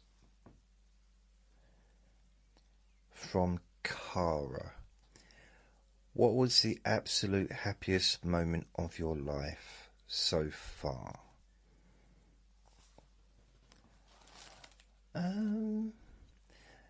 Right now. Right this second. Never been happier. I don't know, to be honest with you. I've got no idea. Happiest moment so far.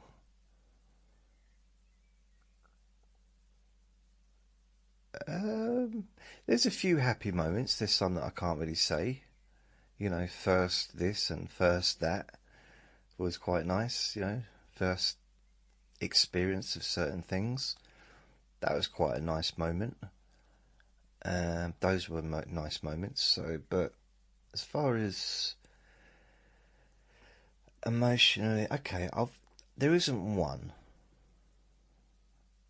I don't think, but there's a few, so I'll try and think of some. The first one that comes to mind was, I have talked about this in the past, but it's been a little while. It's when I had Andre. For the first couple of weeks, he absolutely, he didn't like me. That's an understatement. And I was constantly picking him up, and he was constantly biting me. There was a real issue, you know, he really didn't like me. But I kept picking him up. because I kind of felt that the only way for him to get used to me holding him is to keep holding him. And ferrets can be really vicious, actually, if they don't have human contact. They can be a little bit, yeah. I actually met this bloke once in town when I had Andre with me, and he told me that he used to have a ferret, and he would take it, he would never touch it because it was so wild, it would rip into his hands. So what he did is he carried it around and he walked into pubs and he would bet anyone £5. He'd say, if you can hold my ferret for a minute, I'll give you £5. Or if you can't, you give me £5. And he said the whole time he did that, no one could give him £5. No one could win the £5, because as soon as they picked him up, his ferret would bite and scratch them. So I'm not sure if you earn a living doing that, but he travelled the world maybe. So here's the thing, Andre, it got to the point where Andre would play and he was very playful right from the beginning, running around, exploring and making this his home. But at the same time, when I held him, I had to literally put my finger and my thumb together around his neck, that's how little he was, to stop him from biting me. I mean, he could still move around, but he was tiny, and it was okay when I wasn't holding him. He didn't try and bite me then. He would try and bite my feet, but then he never stopped that. He loved biting my feet. He was obsessed with feet. There's a name for that, isn't there? Perverts. He was a pervert. So one day, it was a Saturday evening. This is when I was still drinking lager at the weekend, which I haven't done for many, many years. So I was sitting down in my black squeaky chair that wasn't squeaking yet, the other side of the room, with my little TV on the wall. I think it was on the wall, but it was a small TV. But my eyesight was able to see the TV. In the end, I had to get a bigger TV. Well, I suppose I could have got glasses. Anyway, so I'm sitting there. I've got a beer can holder on the armrest. So I got that there. I think that's on my right hand. I've got my blue dressing gown on. I've got my feet up on because it was a recliner. It was like a lazy boy, but like a really, really cheap version. I think it was about £150. But it did the trick. It lasted a few years. It did wear out. So I'm just watching the boxing. Very likely it was an Anthony Joshua fight. Or, the Bill. I'll probably watching the undercard at this point. Andre climbed up my leg, climbed onto my waist, and so I've got the dressing gown on. I'm thinking I've got to watch where he's going, because there's certain parts I didn't want him to bite. And he climbed onto the armrest and walked up my sleeve, my dressing gown sleeve, but he walked up the bottom. So I had my hand, I don't know for something he walked, he crawled through the bottom of the sleeve. So he basically just went to sleep in the dressing gown sleeve on my left arm.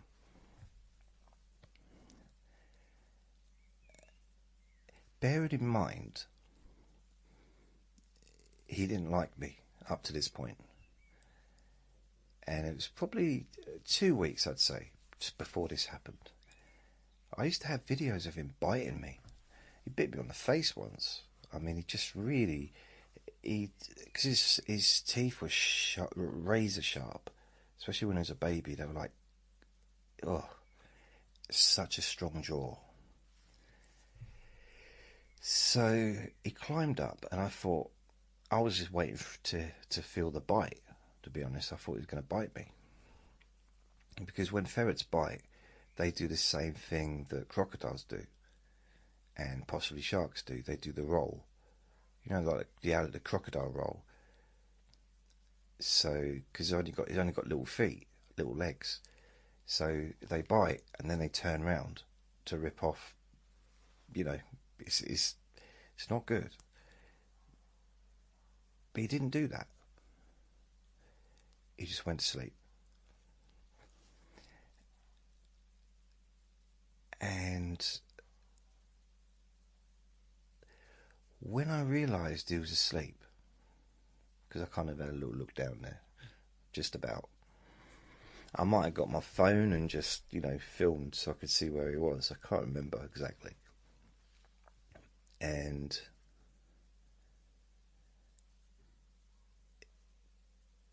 it was so nice. I felt amazing. It's almost like I'd tamed the wild donkey. I don't know. That's not a good expression, is it? But you know, it's because he really, I can't express enough how much he was trying to take me out by biting me. He really wanted me gone. And then I think he gave up. And he just climbed up and made his peace. And from then on, we were close. Well, we were just super close. Never ever tried to bite me again, ever, after that. Apart from when we when we play fighted, he would bite me, but it was like playing. And it took a little while, because he would bite me playing, but I say, gentle. And as soon as I said gentle, he'd ease up. So he knew exactly what gentle, I don't know how he knew what gentle meant, but he just knew when I said gentle, and he just loosened his jaw a little bit, because he didn't want to hurt me anymore. He was just playing. Because we used to have these little fights, like hide and seek and stuff like that. One thing we used to like to do is on the bed with the... So I got a continental quilt. Are they called continental quilts anymore? I had a quilt on the bed, and he'd hide under the quilt, and I'd look for him. And then sometimes he'd jump out a different end, and then just grab my hand, and then he'd run off again, like squeal, screech, and then run off again underneath the bed covers. Or he'd jump off the bed and jump on me from a different angle. So we had a lot of fun playing like that. But he would bite me, but it'd be gentle, you know. He never meant to hurt me after that. It was accidental. He could be a little bit nippy, but it was just because he got overexcited. And but that particular occasion when he climbed up my dressing gown sleeve, it felt so nice, and I didn't want it to end. I didn't want that feeling to stop, because I felt so close to him for the first time, really. I mean, I fell in love with him the second I saw him, but he didn't feel the same way. He really didn't. He didn't want. I think he liked being up here because he had all this space, quite a lot of space for a little ferret, and he could do what he wanted.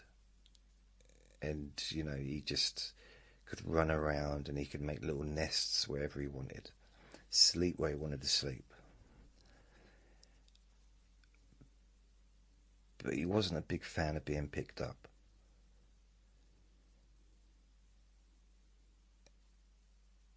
And then when he climbed up into, into the sleeve, my left sleeve of my blue dressing gown, I was sitting there. I had my can of lager, probably had it in my right armrest hole, where the can went. It was a can of Foster's, actually. I remember that. And I was watching the boxing, but I did need to go do wee-wee. Because I was drinking lager. I mean, I used to, after the first 2 cans, that would be it. I'd be in the toilet every 20 minutes, pretty much.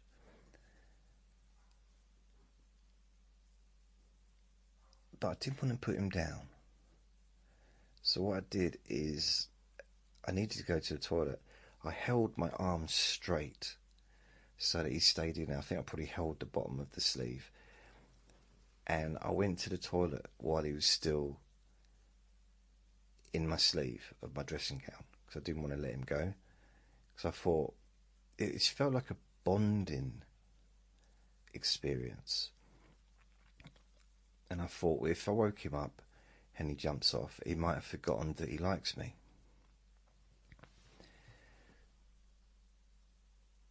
So I did that, and he was in my sleeve for at least 2 hours, maybe longer, fast asleep. And from that moment on, literally, his attitude towards me changed. And he'd climb onto my lap, and he'd cuddle me. He'd let me pick him up. He'd never try and bite me if I picked him up. He'd rub his face over my beard. He'd give me kisses. He'd let me stroke his tummy, and he'd fall asleep on my lap. He used to sleep in the bed with me sometimes. He'd sleep on the bed when I wasn't there. He loved that. You couldn't believe a little ferret could take up a whole double bed. It's ridiculous. He'd just stretch right out, and because his tail was quite long.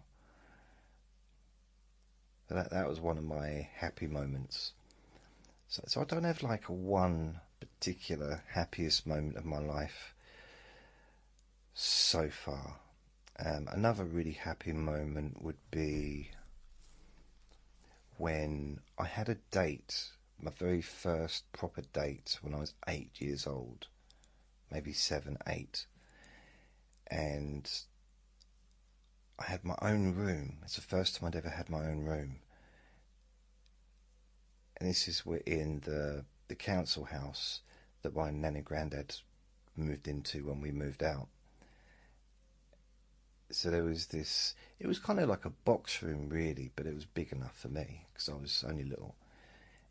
Had a single bed, plenty of room for toys and stuff like that. And we hadn't at this point got a lot of toys because we'd only been there for a year. So we hadn't accrued, years and years worth of toys and stuff. Just it just been a year, one Christmas and one birthday, I think. Maybe, one birthday. So, and I had this picture of Bruce Lee on the wall. I don't know who put it up there, but I'm glad they did. And there was this one occasion, as I said, it's a Saturday morning. I had a date where I was going to go, and in a way, the whole day was quite special, but the first bit of the day was particularly special because it's just a fond memory that I have. So I'm asleep. My dad wakes me up probably 8 o'clock because I had to go and get my breakfast, and I'm not sure, I think he might have been giving me a lift to pick my girlfriend from school up to take her to the cinema. But I remember he woke me up and I was so excited that I grabbed hold of him and just gave him the biggest hug I think I've ever given anyone ever. I was so full of happiness, and I don't know why really. It's just, I don't know, just is how I felt in that moment. I felt so much, oh, just happy. I remember that. I've always remembered that. What other moments?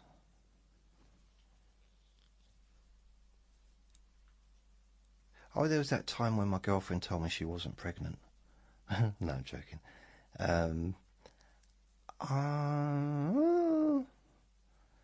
Trying to go. I'm just going to go through my life. When there's hasn't been anything lately, I tell you.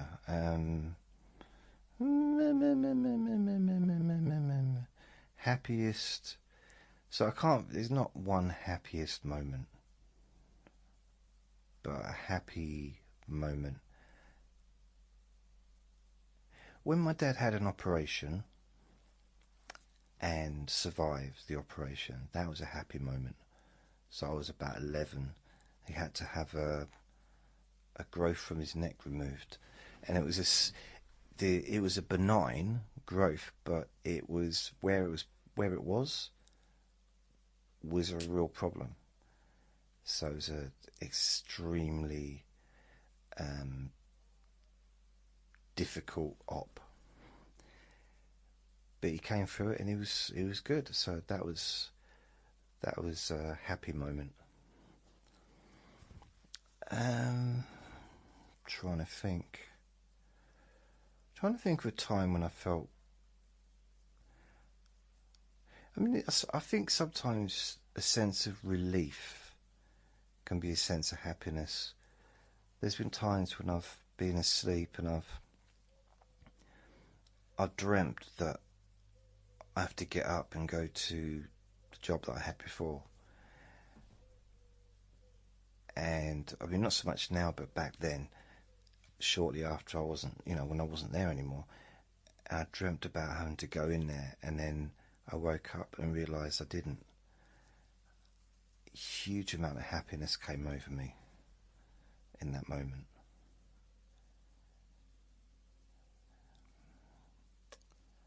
I'm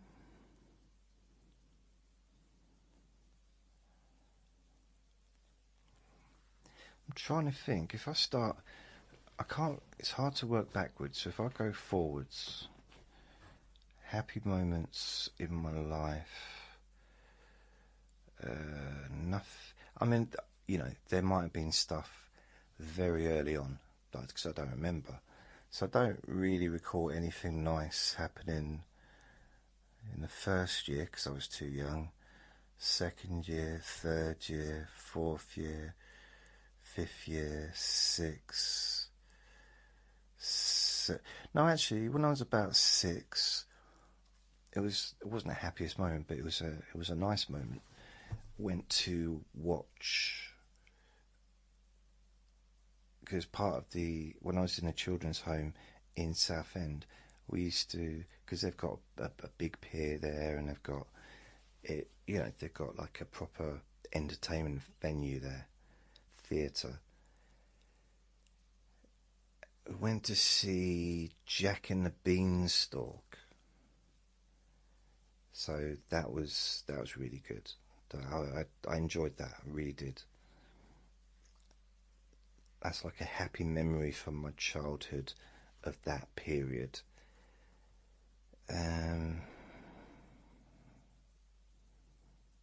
There's another one.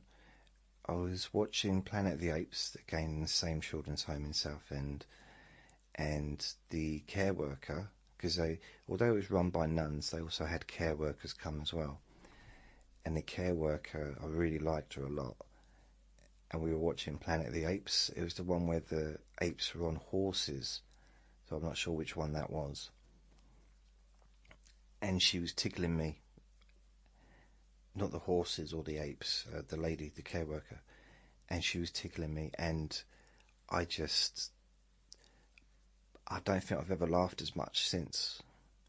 I just couldn't stop laughing. It was so lovely. I mean, in a way, having physical contact was quite nice, because I didn't have like adults, parents, or whatever at the time, and the nuns weren't really particularly. There was no hot, hand holding or cuddles or anything from a nun. So it was quite nice just to have someone that I really liked tickling me. I mean, I'm adding my own emotions to it now. I mean, I think at the time I probably just enjoyed being tickled. But I was probably 6 years old, and I just could not stop laughing. I remember the settee, the outlay of the house or the room I was in. I was on the carpet, and there was 2 of us. I don't know if it was me and it might be my brother, but he had his own friends, because both my older brothers were older than me, but they were like, one was 2 years older, one was 4 years older, so we didn't really hang out together. But at the same time, if you live in a place like that, everyone kind of becomes your family. All the other boys and all the other girls there, I don't know how many there was, maybe 50, 40, 30, I don't know. I've got no idea how many there was, maybe 100. But they all become your family. They're like brothers and sisters, really. And I was in a dormitory with boys, and again, there might have been different dormitories for different age boys. I really can't remember. But we were washing together, we were sleeping together, we were praying together, we were going to school together, playing together outside of school. So we were kind of all, and because we were the odd ones out at school, because we were the orphan, we were orphan Annies, weren't we? I suppose. So we kind of stuck together.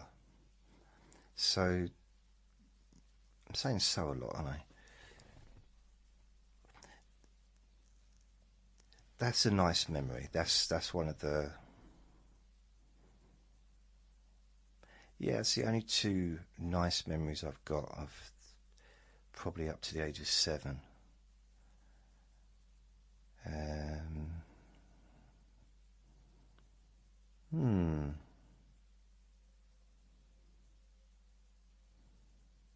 Oh, there was another nice memory when my aunt, this was just before we moved in with my dad and his new wife, the weekend, because they started having us at weekends just to get to know us and that. And my dad didn't know me, hadn't seen me since I was a baby. So I didn't know who he was, he didn't know who I was.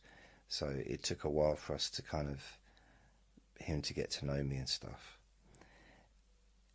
And on this particular weekend, they weren't able to have us because I think my dad's second wife, she was unwell. So what happened is my auntie came and got us instead and took us to London. And we stayed with her and her boyfriend in London. And she basically took us out for the weekend to all the London sites. Tower of London, I suppose probably the museums, the Madame Tussauds. Trying to think what other things are in London. But, we went to quite a few things. That was a really good weekend. Like, a really good weekend. So I enjoyed that. I don't remember it, like, really clearly. But I remember, I think my auntie got some winkles. Are they winkles? They're like these little fishy things.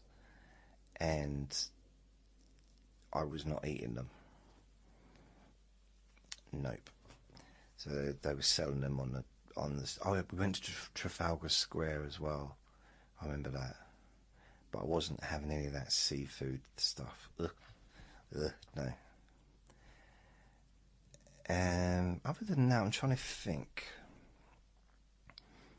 Anything from my childhood before that time. I got some memories, but just nice memories. I can't think of anything.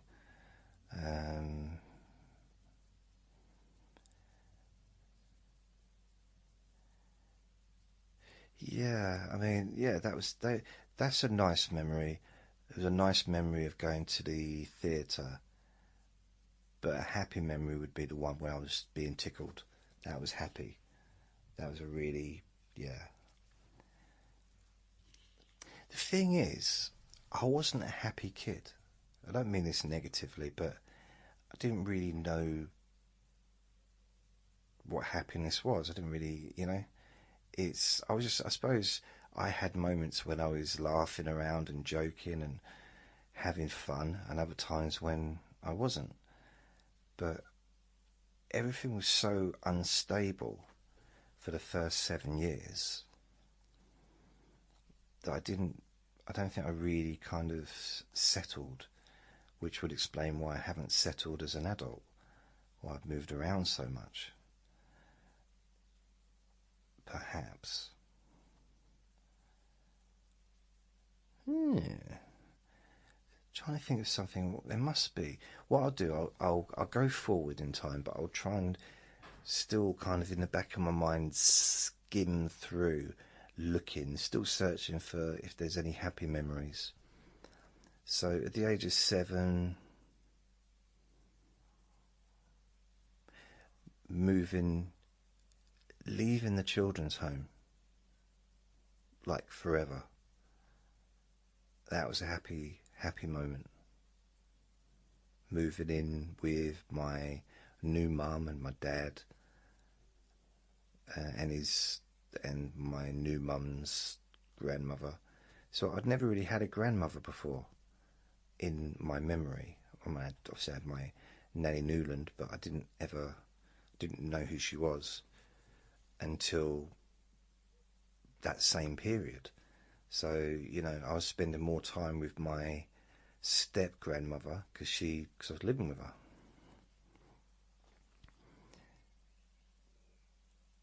And then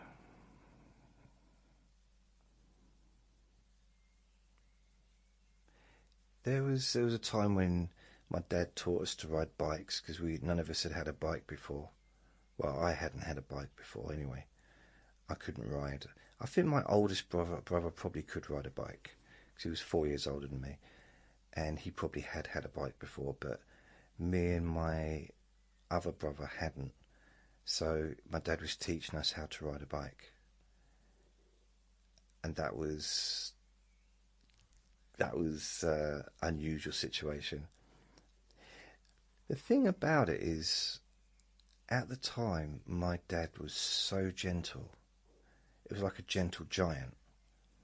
So my dad's always been a big bloke. He's not like hugely tall, but he's very wide, very strong. And especially when I was little, when I was like 6, 7, 7, 8, 9, he was just like a big, huge bear.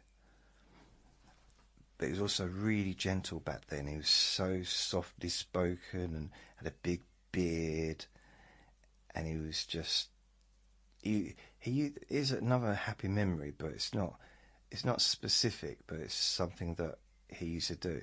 He used to let me climb onto his neck, and I think the reason for that is because no one had ever done that before, and I'd seen other kids doing that with their dads, so I wanted to do it. And I was the only one that was small enough to do it with, because my other brother was 2 years older than me, so at the time he would have been about 18. So I was like 7, and I was probably still too old, but I was like a little monkey. Honestly, I was tiny. I was undersize. I was probably the size of a 5-year-old when I was 7. And so he had me on his neck. And the thing is, I didn't know, right? He'd broken his neck when he was younger. So me being on his neck was really painful for him because he still had issues with it. He has his whole life since. So he was in his 20s when he broke his neck. So, but he'd still put me on his neck and still allow me to, like, do all kids do, like pulling his hair and all that stuff. And holding on to his ears and going, come on, giddy up, giddy up. I'd seen other kids do it. Plus there was a lot of westerns on TV at the time. And eventually he had to say I couldn't do it anymore because it was hurting him. And I was getting too big, which I wasn't. I mean, I'm going to do the same joke again. But Dad, I'm only 28.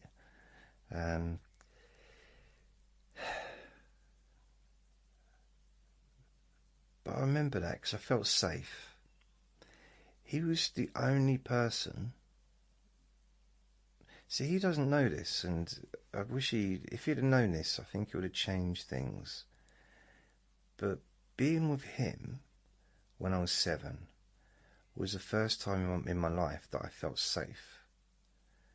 Now, I might have felt safe with the foster parents, but in my kind of conscious, because I was a baby then, so I don't remember. But it was the first time that I actually felt, to me, he was as strong as the Hulk. It's no way in the world, no one could do anything to me. He would protect me, and he was like Superman. And I think that's probably a lot of kids feel that way about their parents. And my mum was Wonder Woman. And she was the first female that I bonded with. So I was 7 before I bonded with a female, like mother figure, like a proper way. And although, again, when I was a baby, I think I probably had a very, very close bond to my foster mum, my foster father. But I was with them for about a year and a half. So I might have had some amazing times, but I just don't remember them. Because they wanted to adopt me and my other brother. The oldest brother was still living with my grandparents. But the foster parents wanted to adopt me and my other brother. So they must have loved us, mustn't they? They must have really adored us. So I probably had lots of, I'm sure I had birthday, Christmas with them, but just don't remember it.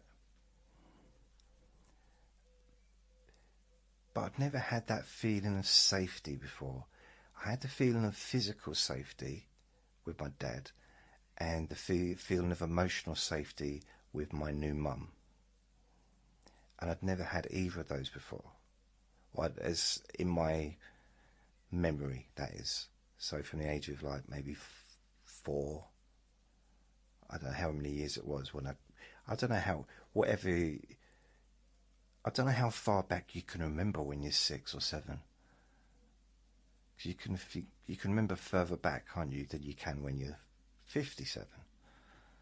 As far as like how far back the memory goes, I'm guessing. And another nice memory I've got, again, like this, sitting on my dad's neck, not on his neck, well, it was on his neck, on his shoulders. Well, I wasn't just sitting on his neck, but I was on his shoulders, and I used to, on the way back from Southend, so it was a Friday night, they picked us up, and I think they did this for about 6 months.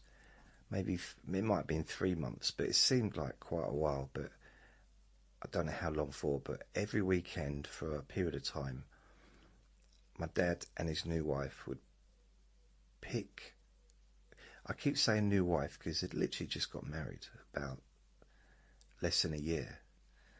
So they'd pick us up from Southend kids' home, and we'd drive back, and it was often dark, so it wasn't, I imagine they were both working, so it was they probably couldn't leave till maybe 6. So they'd get to us about 7. We'd get home probably about 8, half 8. Or 9, depending on traffic, I suppose. So I don't remember it ever being light when we did it. But when we moved there, it was the summer. So it's probably the beginning of the year. And then we moved in the summer permanently. So what I used to do, I used to sit on my new mum's lap. And this is before seatbelts were a thing, really. You know, it was, I don't think they were like, it wasn't law that you had to wear a seatbelt. And you can't have a little kid on your lap in the front anymore. But back then,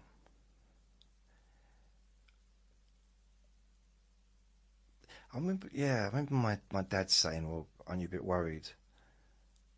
Because what if something happens to him if I have to stop and something happens to him? And my stepmom said, well, we've got two more in the back, haven't we? So that's fine. She didn't say that. So I used to go to sleep, and I turned into a little baby. I didn't turn into a baby, but I turned into, I suppose I became a kid. Because if you live in a place where, if you say you haven't got parents living with you and you're living in some kind of different place, there's a degree of childishness that has to be suspended a little bit. And on those journeys, I regressed back to maybe a younger version that needed that. And I'd cuddle up, and I'd just be. I remember sometimes I'd look at my brothers through because you got the 2 front seats and there's the gap, and then there's back seats. I'd look through and just smile at them. It's like, look at me, I'm having a cuddle, you're not. But because I was very childish. Yeah, I remember that. That was so cool. And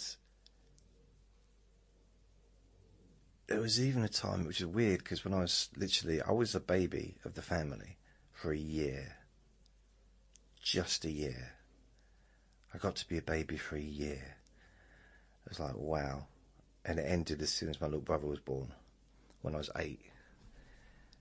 But I took full advantage of that. And I'd be going and going into my parents' room, unable to sleep, so I'd end up sleeping in bed with them. And as an adult, I realised that they probably didn't want me there, to be fair. But I really took to them, both of them, really quickly. Like, really quickly. Maybe the fact that my dad was my dad, and maybe there was that unconscious connection, because he was my father. And I had met him before, but, I knew him for 6 months of my life, or first 3 to 6 months.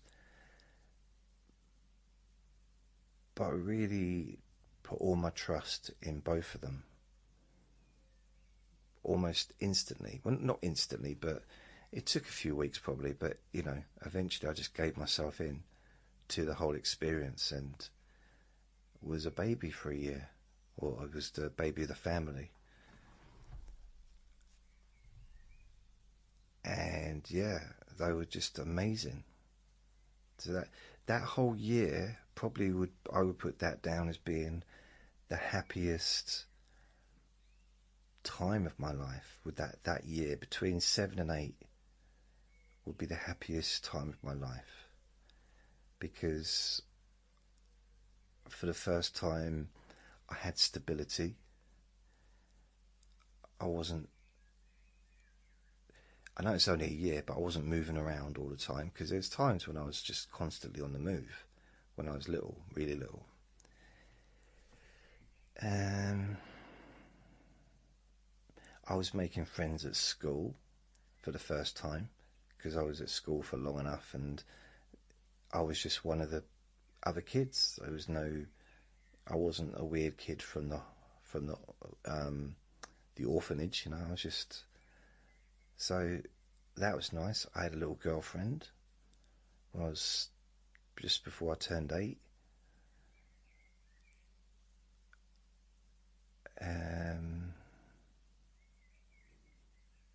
Pretty much me and my 2 brothers got on quite well as well. That changed, but especially when we moved into the bigger house. But for that year, I would say we all got on quite well. There was arguments, but it's just standard. The thing is, up to the age of 7, my oldest brother was like a father to me. Ridiculous when you think that he was 11 years old at that point. So for years, when I was 5, so he'd be 9. So when I was about 5, let's say 5, I'm just thinking as far as remembering, I don't have specific dates for these periods. So we were left in the flat. My biological mother would leave us at home. This would be in the tower block, I suppose. And she'd go out for, I don't know how long periods of time. And she would leave my little brother in charge of both me and my other brother. So my oldest brother was 9 years old. And then there was a 7-year-old and a 5-year-old. To leave a 9-year-old in charge of 2 little kids, when the 9-year-old is also a little kid. Honestly, I've got my friend's daughter, it's my neighbour's daughter around the corner, she's 9. And she looks about 5 to me. And to think that someone of her age, would be in charge, looking after 2 other kids, in charge of them being fed, in charge of making sure they're safe. It's absolutely ridiculous. But that's how it was. So he looked after us. So he was a lot older in his head than a 9-year-old. He was just more mature. So when I got to 7, suddenly he wasn't the boss anymore. We didn't have to do what he said, because for years we were doing what he told us. He was the king. Not that it wasn't horrible, but if he told us to do something, especially me, I'd just do it. And I looked up to him I suppose in a way he was kind of like a hero to me. I wanted to be like him. I was very different to my other brother, my second brother, or the one just above me, 2 years.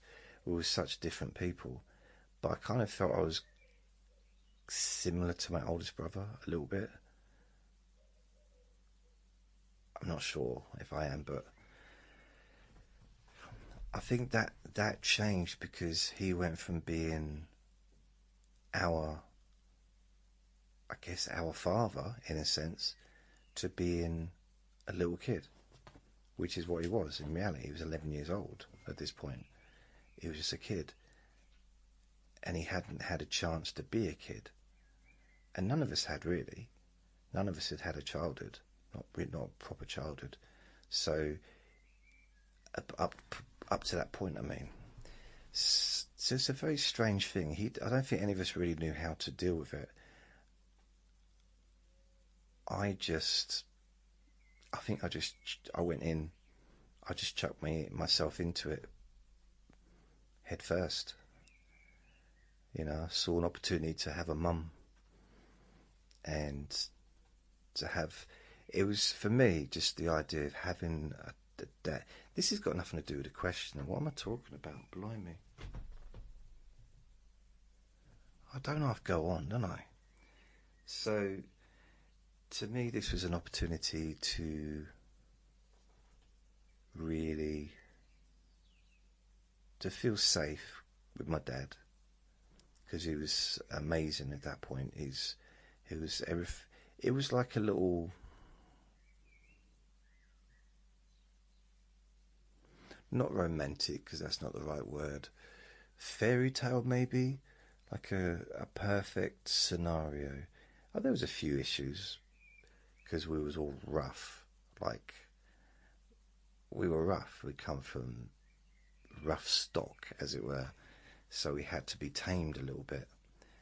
But other than that, it was kind of a really nice year. And at the age of 7, a year is a long time, a heck of a long time. Now, at 93 years old, a year is, I mean, that's a poo now. That's just a poo. That's a toilet break. A year, wow, it's nothing. So that was a nice, I mean, that was the happiest moment. That was a year. It wasn't all happy, but, you know, that was kind of a, hello, Dolly, keeps looking up at me. What do you want, Vin? That was a nice, long, elongated period of time where I'm just remembering some things. So yeah, it wasn't perfect, but it was a heck of a lot better than what we'd had before. However, I had the tendency of saying the wrong thing. Apparently, I still do. There was one moment, and I don't know, I really, even today, I kind of struggle a little bit with why it upset her. But I think my stepmom, she had a tendency of being a little bit too honest with reasons for stuff. Like, I asked for something, and she said, "Oh, we can't afford it." And the thing is, I never had anything before, and because they were giving us things, it's like, I suppose I got into that mode of like, oh, perhaps what else can I have? Because, I mean, the only present I ever got from my actual biological mum that I remember was when I was in Newcastle Children's Home. It was my birthday, and I woke up and my mum had been, I didn't see her, but she'd popped in and she'd left me a birthday present, which was a box of Maltesers. Now, I like Maltesers. It's a bit of a crap present. I'm sorry. It's a bit of a crap birthday present. It really is. And that's the only birthday present I ever remember getting from her, or Christmas present. So really, my first proper Christmas in my memory would be 1977. So I was 7 before I had an actual Christmas celebration, like a proper one. I mean, they did have Christmases at the children's home, but wouldn't recommend it. If you get invited to one, probably say no. Oh, wow, no. And I'm sure I had a Christmas when I was fostered, but I don't remember that. I was a baby. And I have no recollection of Christmases or birthdays when I was in, like, living with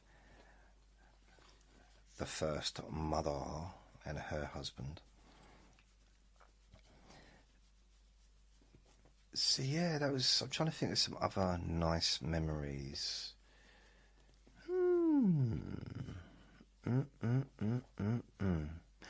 When I got my TV, when I got my first television, black and white television, I was 14, I think. Oh my goodness.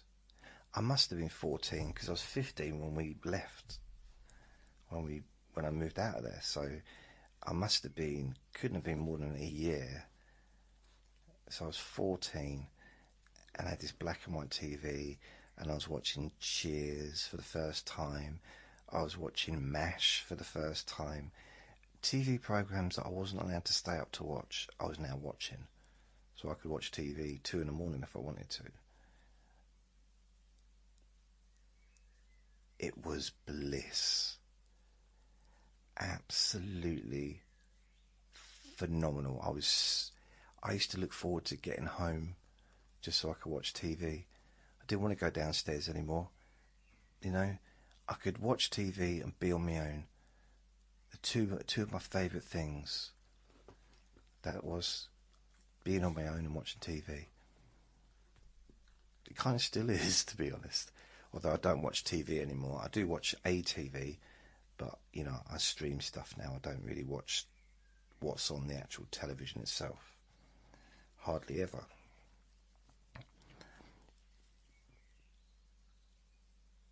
Yeah, so that was an amazing, period. That was so good. So that was a happy moment. I'm trying to think. Little happy moments. I'm trying to think of good news. When I've had good news, Vinny's being very... You want to look in my hand? You want a bit of attention? You want a bit of daddy attention, Vin? Huh? Yeah? Okay. Yeah, I'm trying to think something... Oh. When did I ever get any good news when I was a kid?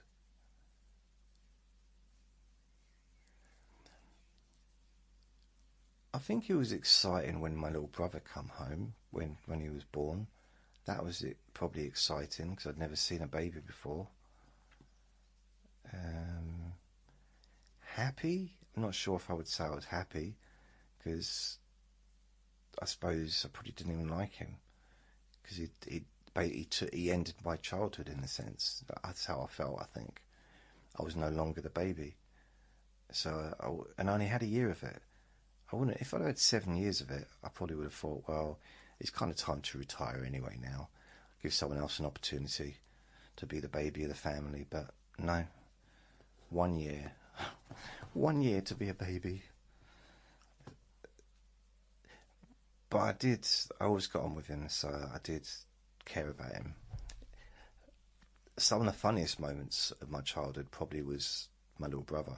Some of the things that he did, some of the things he said, very funny. When he was growing up, you know, for the first few years of his life, it was hilarious. So that was funny.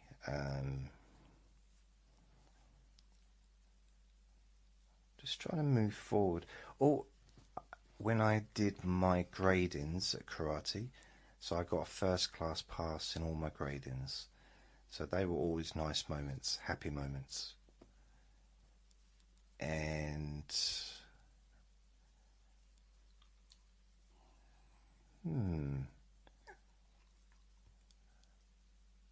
Vinny's making some weird noises. He's just staring at me. But he's facing the other way, but he's staring at me. I think he wants me to tickle his tummy. Is that what you want, Vin? You want me to tickle your tummy? You want me to tickle your tummy? You want your tummy tickled? You want your tummy tickled? Hey?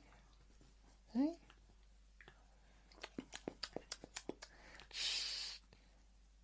He wants to play. That's what he wants to do, don't you? You want a big play? You want a big play? So I'm just going forward. What? Leaving school. Anything nice happen at school?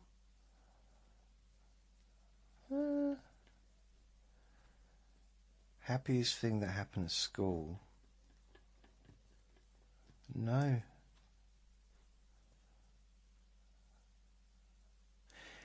Probably those moments where I fell in love with someone. So I'd be looking forward to seeing them. That was, you know, those moments were quite happy, but it was never fulfilled, as in it was, well, always one-way traffic generally. Always generally? Yeah, it was me falling in love with them and them telling me to go away. That's often how it worked.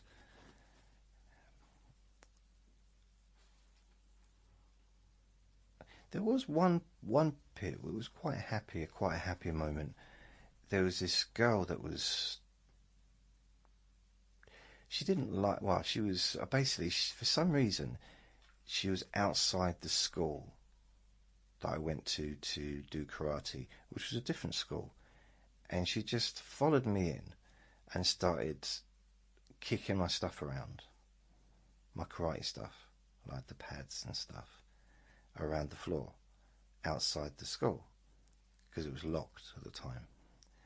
So I used to like to get there early, and I couldn't do anything to her because she was a girl, and she just took advantage of that situation. But I didn't understand why she was being so horrible. Well, she followed me in and she watched the karate, and she was nice to me ever since. So once she saw me in action, I'm not saying I was good, but she saw that I kind of was real. You know, I was really doing it. I wasn't just pretending to do it. And she became a friend. She became like really, really nice to me, which is weird. And I think I might have fallen in love with her. And she said, go away. I'm trying to think what other situations. Yeah, I did ask someone out. This might be the same person, but I asked her out. We were in drama together, and we were running around and playing and stuff. So I would have been about 14 at the time. And I asked her out, and she said, "Oh, I'll tell you next week." She said, "I'll tell you, this is a Friday night or Friday afternoon, double drama lesson." She said, "I'll tell you Monday." And then someone said, "But it's bank holiday Monday. It's it's a half term next week." And she said, "I'll tell you when we get back from half term." So that week was an exciting week because all I could think about was her and how we were going to fall in love and get married, and she might let me hold hands with her. That's it. And during that half week, that half term, I'm walking along the prom with my friend, and she walks up and she's holding hands with some bloke or some lad, and she says hello to me, and the bloke's saying, "Well, who are you looking at? Who are you talking to?" Like trying to act tough. And I just like, I don't know if I laughed at him, but I was just like, "Oh, okay." And the next Monday, first of all, when I saw her, she said, well, I already knew she had a boyfriend, so it was obviously there was a no, wasn't it? Because she was holding hand with this boy. He came up to me because he was new. He'd just been expelled from his last school for fighting. He came up to me and he said, "I've got to tell you I'm sorry for how I acted with you the other day. I was like, wow." And we ended up being friends. So that was strange. So I think she must have told him off. So that was, but that was a period when I was really looking forward to going back to school, and that is an unnatural act for me. That was, mind you, sometimes I would, on the first day of school, I would get excited because I would decide that I was going to really put some effort in. You know, I'd have a new pencil sharpener and pens and pads, and I'd really be positive about school, and I was going to put some effort in, and I was going to do well, and my parents would be proud of me. And And then I'd go to school, and by lunchtime I'd pretty much quit because I just didn't like it there. Nothing. It was just I wasn't interested in anything that they were saying to me. It's just boring. The environment was boring. In most of the classes, I mean, history's not boring, is it? Geography's not really boring either. But the way it was presented, it just used to send me to sleep. I'd always be at the back of the class, if I could be, so that I could just zone out. And then I would, if there was a clock, I'd stare at the clock or I'd stare out the window. As I got older, and as I realised I didn't care, and as the teachers realised I didn't care and I was uncontrollable, they left me alone. And I'd just take magazines. I'd be looking at kung fu magazines, bodybuilding magazines, or reading a book, and they'd just leave me to get on with it, because when I was doing that, I wasn't disturbing the class, wasn't being disruptive. So that was, sometimes I'd make an effort and say, "We need to do your homework. Where's your homework?" "I'll bring it in tomorrow." I think, okay. And then they'd forget about it because they knew that I wasn't going to bring it in. And if occasionally they had to get a bit tough with me and say, "Well, we need your homework, you can't just not do it," I'd just write down some kind of rubbish on a piece of paper and hand that in. So I think the only time I put effort into school was once, and it was the English class, in the very first year, because I went in with a very good attitude. The very first year, and my form tutor was the English teacher, the main English teacher, and that was where I stayed when I went in the first thing in the morning, and then went in last thing during the day, to be registered in and out.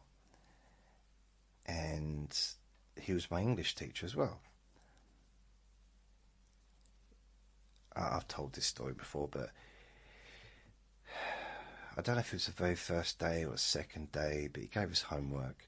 We were reading this Grendel. Was it Grendel? Some kind of a book. It's a very old, I think it's a poem, but a very old book. We're reading it. I think we read the first chapter and we took turns reading it. And then he said, "Go home." And then he shouted, "Not yet, Jason, come back, I've not finished the sentence." And he said, "When the bell goes, here's the homework for tomorrow. Just write what you think's going to happen next. We've read up to chapter 1 or chapter 2, whatever. Just write a story, what you think is going to happen next." So I came home. I spent probably 2-3 hours doing that. I really, really believed that it was good work. So I handed it in the next day, went in, I was looking forward to going into school that day, handed it in, and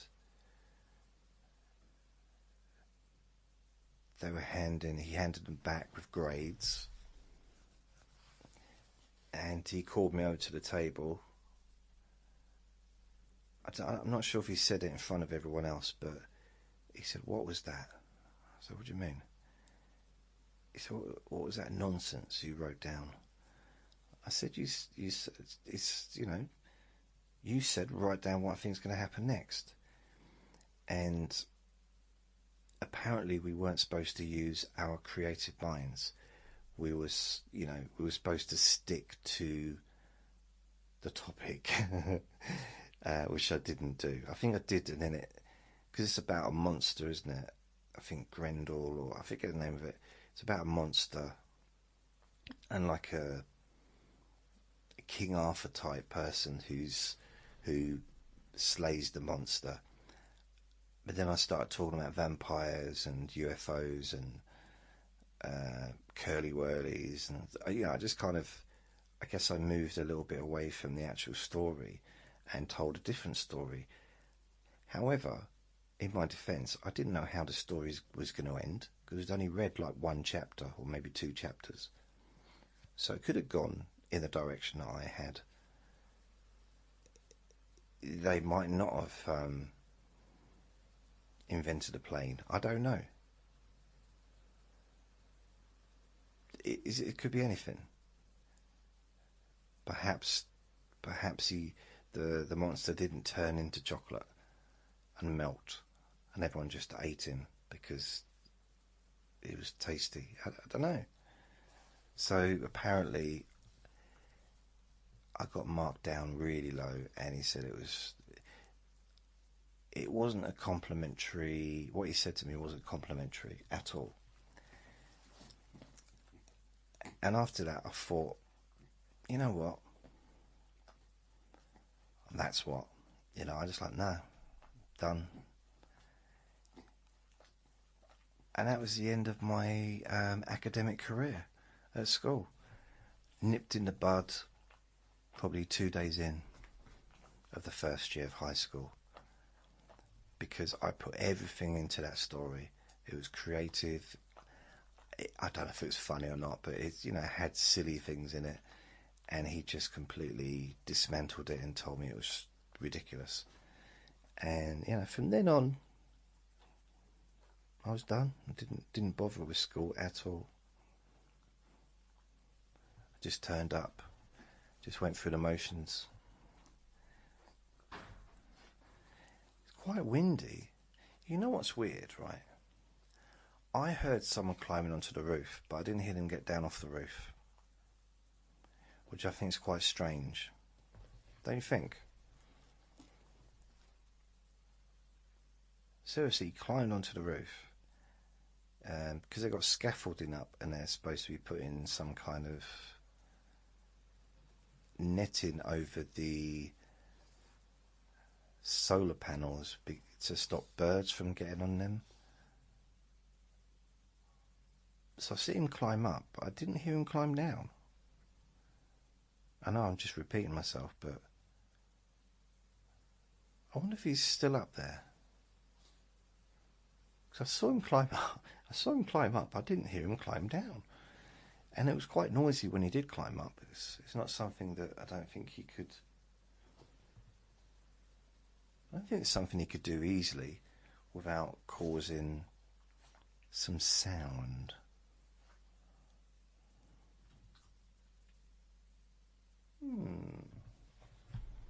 Let me just see. What other good memories, happy memories? I would say the last day of school, but it wasn't. I didn't enjoy it. It was a weird one.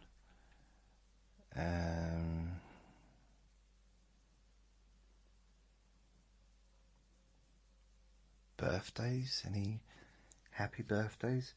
I mean, yeah, I'll tell you, Christmas.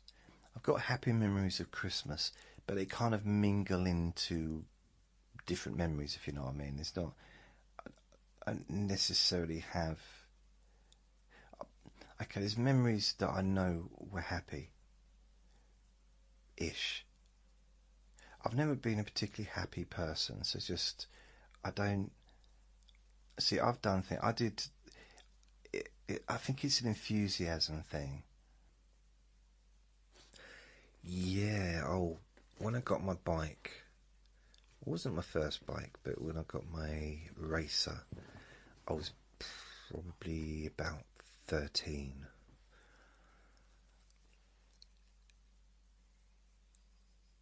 And I dreamt about this bike. I felt like it was gonna absolutely it's weird, but I felt like it was gonna transform my entire life. because up to this point I was walking around doing my paper round. I was, and it was a long slog. But I thought if I got a bike, I could do it so much quicker. And I did.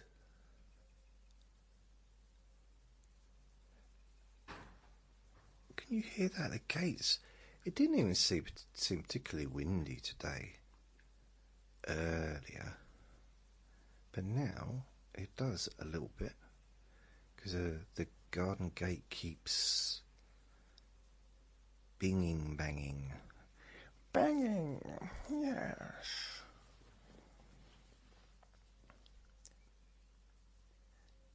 The thing is, every single Christmas morning, from the age of 7 to the age of 14, was pretty much brilliant.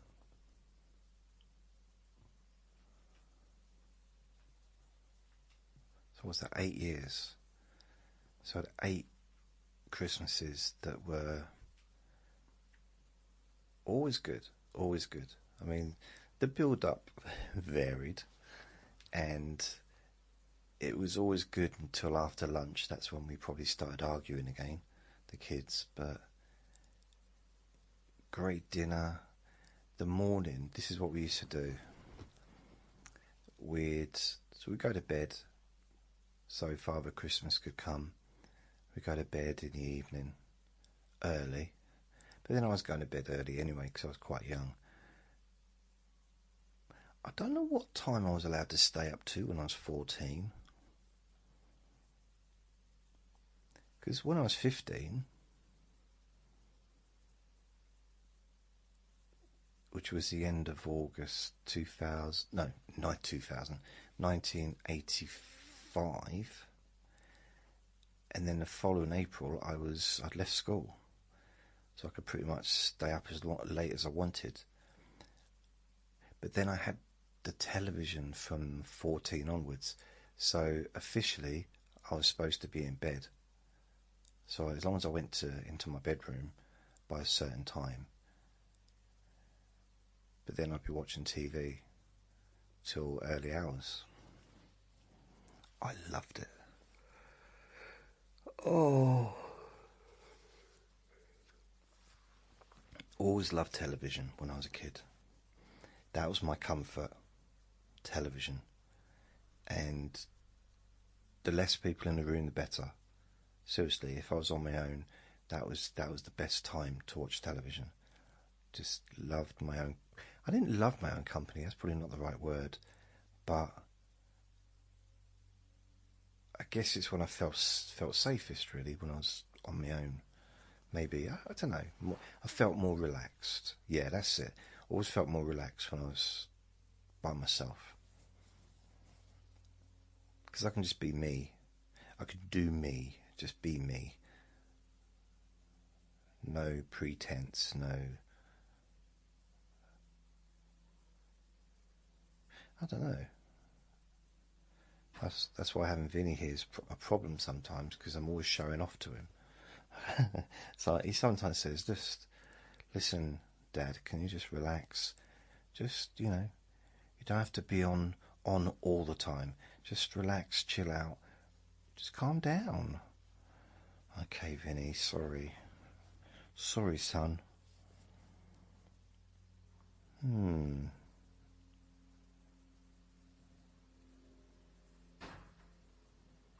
See, that gate is annoying me now.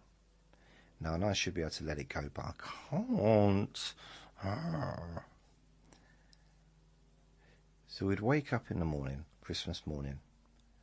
We'd all come downstairs in our pyjamas, and we'd come into the living room, and we'd have big sacks in front of the Christmas tree full of presents that we'd all have. On this one particular Christmas, there was 3 bikes, because I wanted a bike, and for the first I thought, they got me 3 bikes. Like, I only expected one, and then my brothers pushed me out of the way. then I realised that they had one as well, each. It took the shine off a little bit. You know, I never was much of a sharer. But it was amazing. The weird thing about it, I knew I was getting a bike, but I didn't believe I was getting a bike. Because next to the newsagents where I used to collect my papers in the evening, I used to go into sometimes it was raining, I'd go into the bike shop, just pretending actually I probably was looking at the bikes because I was fantasizing, but sometimes I just go in there just pretending to look at the bikes while I wait for my papers to be sorted, because I didn't want to get wet. And I was looking at this bike thinking, I like this one, and I saw my name on it, literally my name and my address. Now here's how insecure I was back then. I still didn't believe it was for me. Like my name, my full name, and my full address.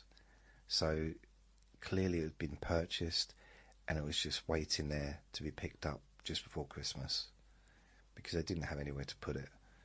So they'd probably wait until Christmas Eve to collect it. And it was a racer with blue handlebars. Well, this strap that went around it, blue, and had a bell on it. I think the brakes were both on the end of the handlebars and at the top of the handlebars, and it was brilliant. I loved it. I think it had probably had a little rack on the back as well.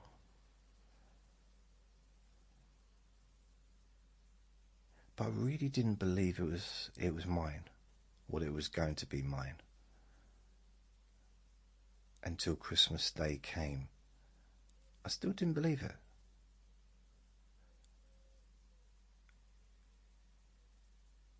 And then Christmas Day came, and I remember just after Christmas, when all the shops opened again, I went back in that shop just to make sure it was gone.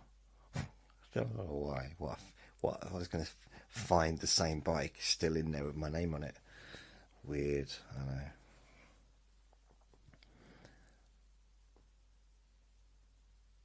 And then I come out of the shop and I see it outside the shop. I'm like, it's moved. Then I realise this is my bike, isn't it? Just left it outside.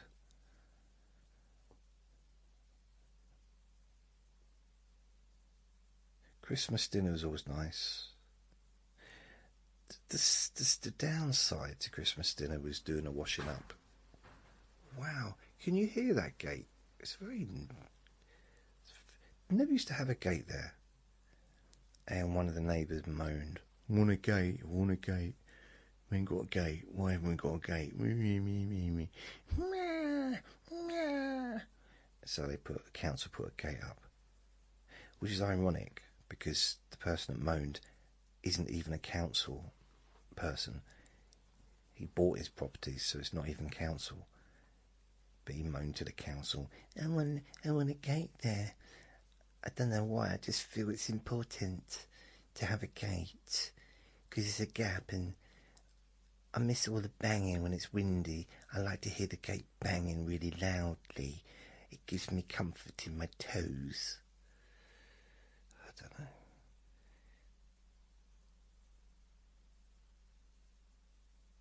What other things did I look forward to? What other things did I enjoy? I got pleasure. I was happy having that big bag of presents. That was nice, because I realised early on that Christmas was about receiving, not giving. And that was the thing I preferred. That's what I liked most. You know, I could pretend otherwise, but it's not true. I was interested in what I was going to get. It might be because for the first 7 years I didn't really have any toys, so maybe that's what it was, but I loved Christmas. I loved my birthday as well. Getting toys, getting new stuff. Absolutely did. I'm not going to lie. And the whole thing of how does someone else like what I got them? How does that affect me? Narcissist. So I used to like and try and go somewhere. I'd find like a little space at a city where I'd be as far away from everyone else as possible, and I'd open them and I'd like say, "Oh, thank you," and I'd shout the name out and then move on to the next one and pile them up. You know, there's always one special gift. Like when we got the bikes, there's always one that was a little bit more it stood out a little bit. And there'd be lots of small presents which I also liked, like little chocolate bars and little boxes of chocolates, and basically anything with sugar in I liked. And I'd start eating them. And we weren't supposed to eat them because it could spoil our lunch, but I never did. Although I couldn't always eat Christmas pudding. I've never been a massive fan of Christmas cake. I think I prefer it now compared to when I was little. I liked it. But it was the marzipan and the icing. It was a little bit too much for me. But the Christmas cake itself was yummy, yum, yum. And I did like Christmas pudding. Not with custard, never with custard. Ever, ever, ever, ever, ever. Could never eat custard. Will never eat custard. But ice cream or cream, whipped cream, what's it called? Is it carnation milk? Carnation milk? That was nice. I used to like that. I don't know if you can even buy it anymore. It used to be in a tin, and you'd open the tin up, and it was lovely, really nice. Used to use it in cooking as well. When I used to go to school and cook stuff, like cakes.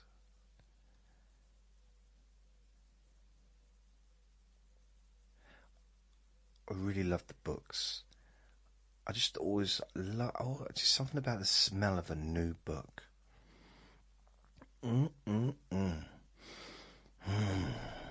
So tasty. Love. I don't want to eat them, but they smell great. It's just, yeah. Oh.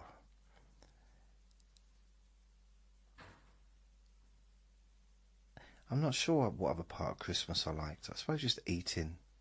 I like the eating. I didn't like wearing a hat. Christmas hat. It never really appealed to me. My dad still insists on it even now. We met up in a pub last Christmas, locally to where I live. And we had a Christmas dinner in there. No one else was having a Christmas dinner. And my dad insisted that we all wear Christmas hats out of the crackers. And there's all these people just out having a drink. Because it was like the first week of December. And I said I don't really want to wear this hat. And my dad said, why? I said, because I'm hoping to have sex again one day. And I'm in this pub with all these people, and this is not going to help me. Not going to help my cause. Because I look ridiculous. He said, well, if you didn't want to look ridiculous, then you should have come out wearing some trousers. Which is a good point, I suppose. What other good moments?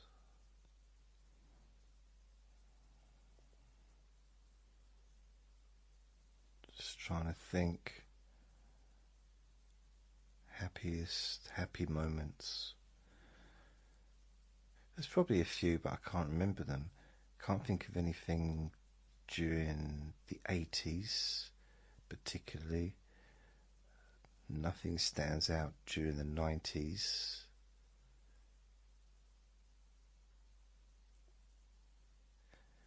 2000s.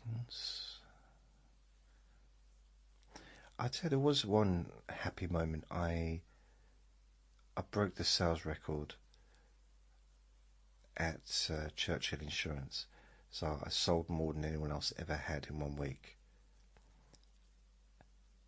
That record was broken 2 weeks later, which was a bit annoying, but yeah, at least I held a record for a while. 2 weeks. But that was a good moment. Oh, there's another one that was quite cool. When I was selling phone contracts, I went into work on a Monday. I'd been working there for maybe 2 weeks, 3 weeks, and all the management were just staring at me. And I said, hello. And one of the supervisors, or the sales leader, said, have you seen? He said something like, how do you do it? I said, what? I said, how do you just... I said, what are you talking about? He said, have you not seen the board? I said, what board? I mean, I've seen boards before. Any particular board you want to talk about? And he was talking about the sales board. And I was number 2 out of everyone. I was the second highest seller. And I didn't even get that many sales, because what happened is the person who was the top, 50% of the people that said yes to having a new phone contract cancelled before they even got any further. You know, they'd phone them up, because that's what they did. We'd do the work, then they'd call up just to confirm that they were happy, and then they'd send the new phone out to them. 50% of her people said no. So she was getting a lot more yeses than me, but then they turned 50% turned into no's.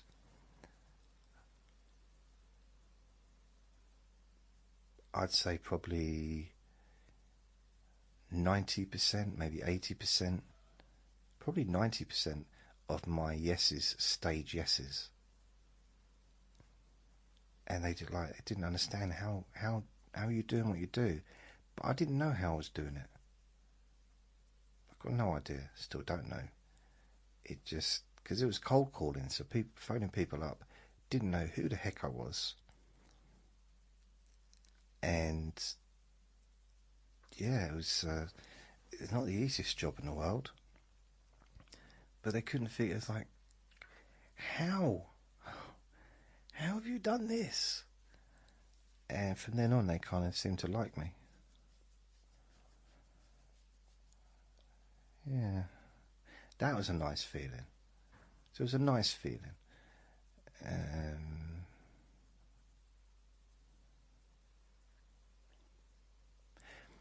Another nice feeling.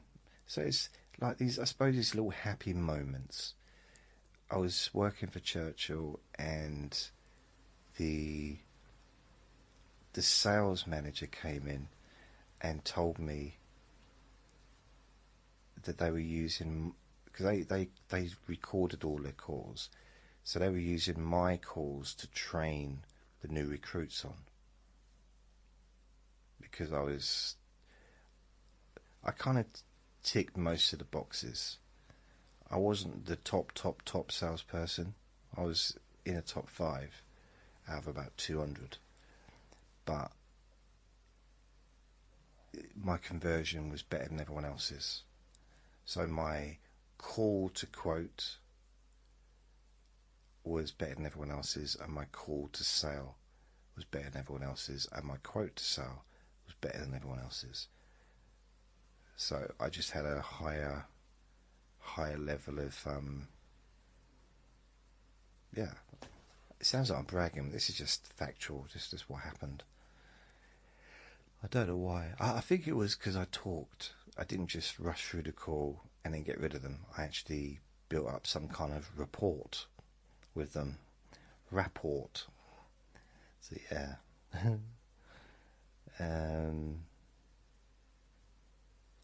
Nice moment, happy moment. So nothing for the rest of that period. Nothing for 2004, 2005, 2006. I would say I probably had a few happy memories from 2006, because that's when I started doing all this stuff. So visiting the lady that needed, a couple of people that needed operations, helping them to reduce the pain and to reduce, the worrying of it.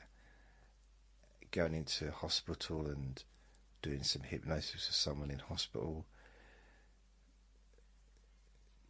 Starting to do group sessions in rehab, a couple of rehab centres.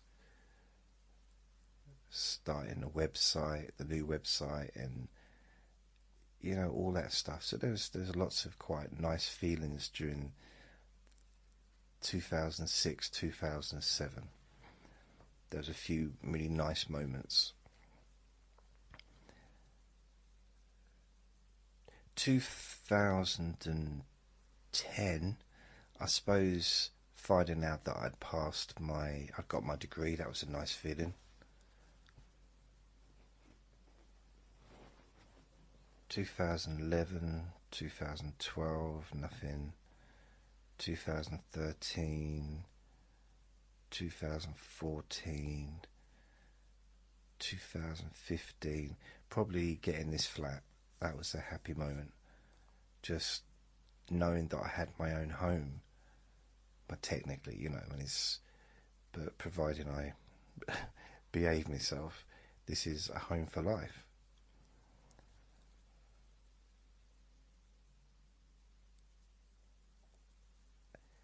And then probably that moment, as I said, with Andre, when he climbed up my sleeve.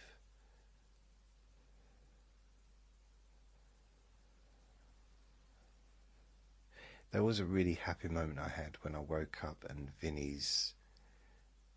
was asleep, but his head or his chin was rested on my chest. That was lovely. I really enjoyed that. It's strange, just little things like that. It gave me it was such a beautiful way to start the day.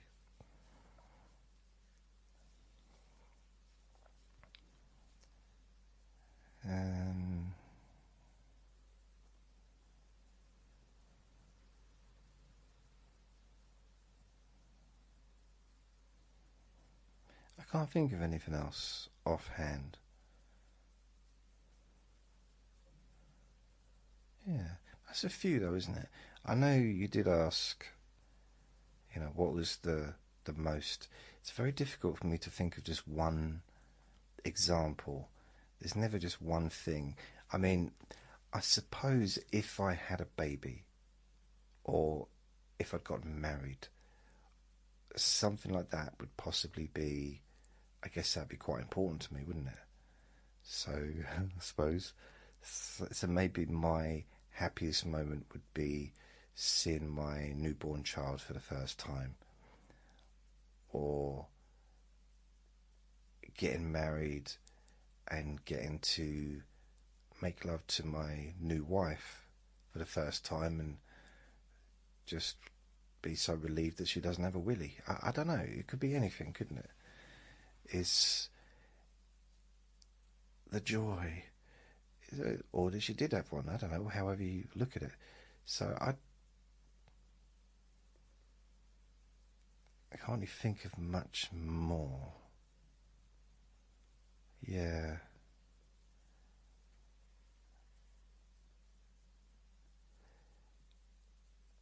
I mean, I hope that there's some times ahead, some happy times ahead. I hope so. Yeah. Even if the wind is blowing that blimmin' thingy, bashing that thing against the thing constantly in the garden. The gate, that's it. Couldn't think of the name. Bashing the thing against the thing. I knew what I meant. Maybe you didn't, but you do now.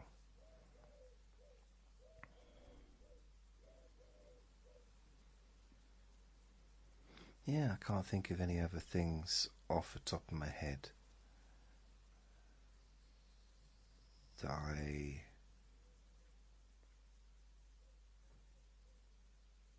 not memories of being particularly happy. But there's a few, isn't there? There's a few there. It's not bad. Yeah. Indeed.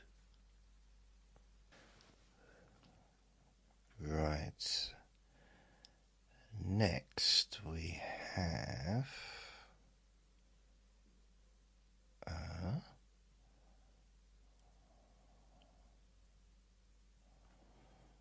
that's weird.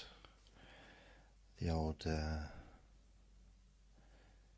thingamajig has gone weird. Let's have a look.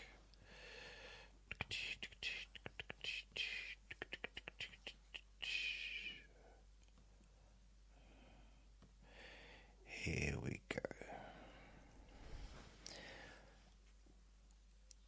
Rich asks, in your last few Let Me Bore You to Sleeps, you've talked about how hot it is. I assume by your podcasts that you do not have central AC. Are you able to put a window AC unit in? A window fan? I live in Florida and have central AC. When I was a kid, we had no AC, but we did have a big window fan that blew, that did a lot. I don't remember as a kid ever being hot inside.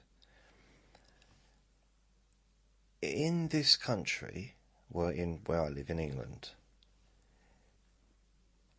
air conditioning isn't really a thing. I mean, it's a thing, but it's not really a thing in the sense of it's not a hot country. We have a few hot days, and I would say just generally we kind of put up with it. It's not to say that there's no houses with air conditioning, because of course there is, and offices have air conditioning.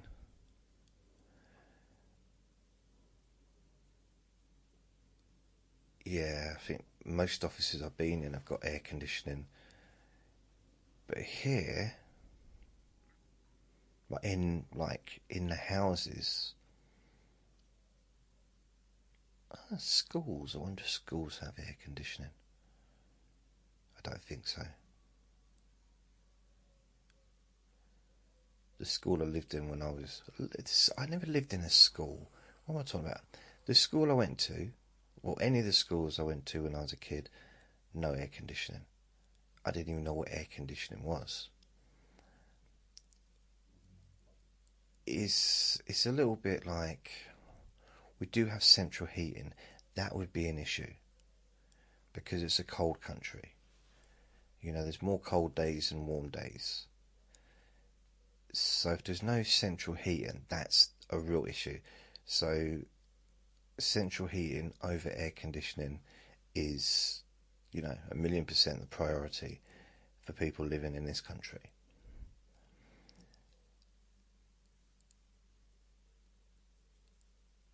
I reckon I could probably count.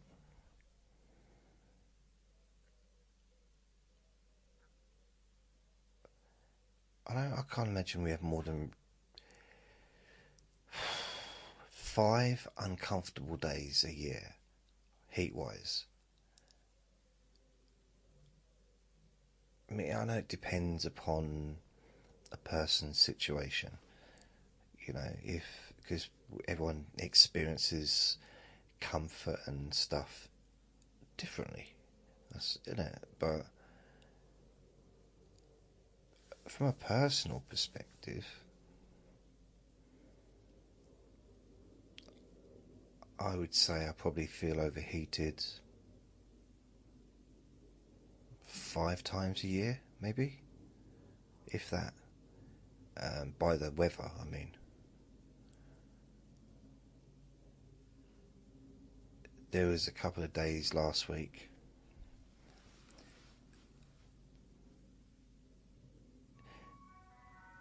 Oh, that was well timed, wasn't it? The ice cream man. The ice cream man is coming.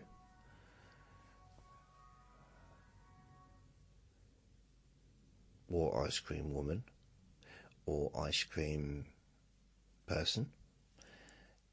I could definitely eat an ice cream. It's not cold. It's not warm today, but it's still a nice day. It's stopped raining now.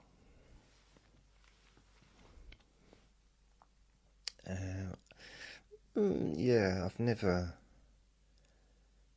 lived anywhere that had air conditioning.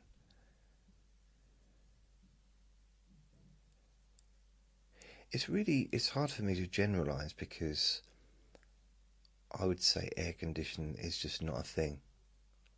It's not a general thing in this country. If we were looking at buildings that were built, like homes, I mean, if we were aiming at homes, so every home would have windows. Every home would have some kind of heating system. I mean, generally central heating, but it could be underfloor heating. It could be, every home has heating in it. I suppose it's all called central heating, isn't it? Because it's a central heating system instead of radiators. Every home that's built in this country has a bathroom. May not have a bath, but may have a shower.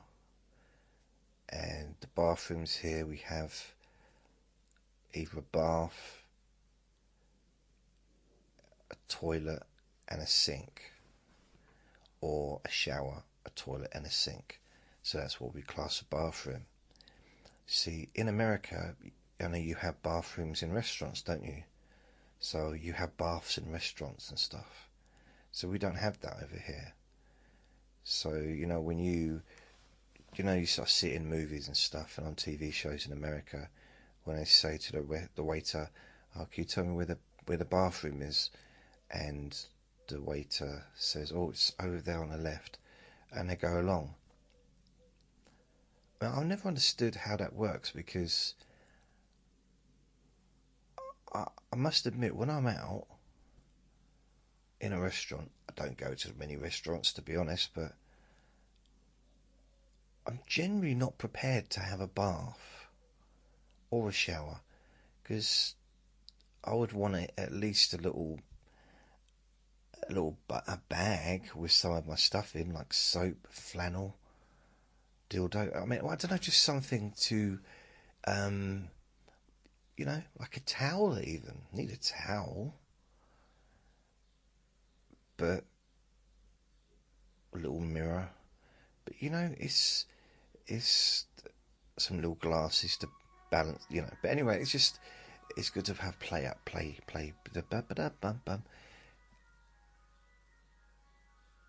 How can you be prepared unless maybe the hotels or the restaurants rather they have all that for you? Do they charge extra? But then I saw someone in the hospital the other day. I think they were from America, and they stopped one of the porters and said, "Excuse me, can you tell me where the bathroom is?" And it pointed around the corner, and a bloke walked around the corner, and I'm thinking, I could do with a bath as well, actually, or a shower at the very least, because it was quite hot. I thought maybe a nice shower and then have it a little bit cooler at the end and just cool off a bit. And I followed him, but by the time I got to where he was gone. I didn't know where he went into. So I couldn't find a bathroom anywhere. It's just toilets. Every room just had a toilet and a sink. No baths or showers or anything. It's just that confusing me. It's almost like it's an invisible bathroom. It's the same in restaurants. I've been in a restaurant and I've heard someone say, "Can you tell me where the bathroom is?" And they've gone to the bathroom, and I thought to myself, you know what? I'm about to eat this food, and I can't even remember the last time I washed my hands. So perhaps I'll go and have a little shower. So I like to wash my hands when I have a shower once a month, and I look and never been able to find a bathroom.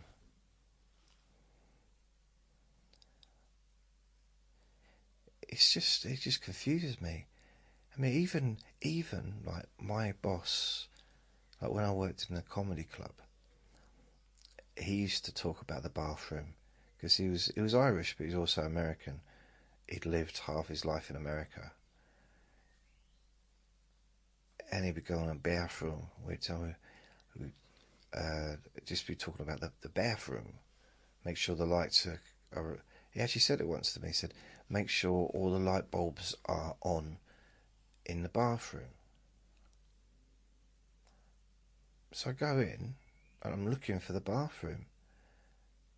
I'm like, well, all the lights are on in the club. All the lights are on in the DJ booth. All the lights are on in the bar area.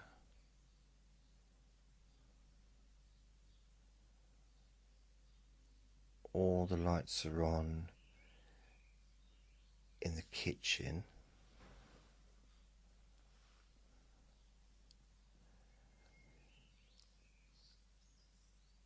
All the lights are on in the storage area, like which you could get through to. That's where they stored all the kegs of beer and stuff. So the lights are on in there. That was quite bright, actually. Bearing in mind, you never have to read out there. It was like a really nice light for reading. It almost felt, if you had your eyes closed, like you weren't inside. Like you was perhaps... Actually, just felt like you was standing under a really bright light. I was going to say, it could be anywhere, couldn't it? Yeah, maybe that's not a good example. All the lights are on in the stairway. The staircase going all the way up. The lights are on in the office, the first office. The lights were worked. I mean, they were on, they worked.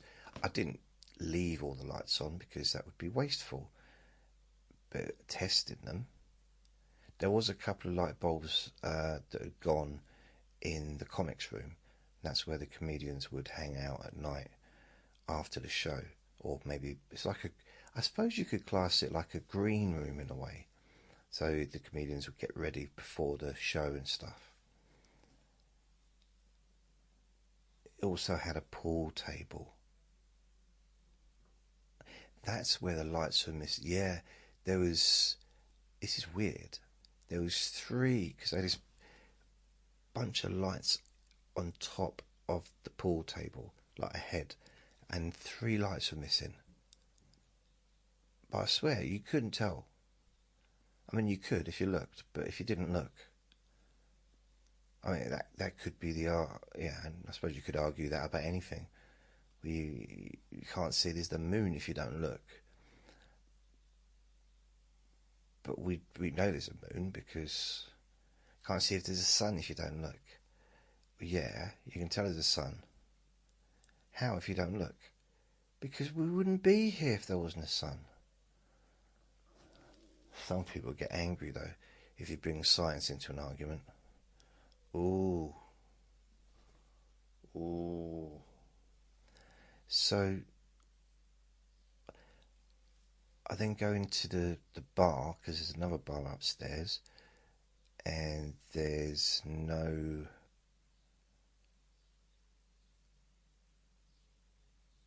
Yeah, the light bulbs are working in there.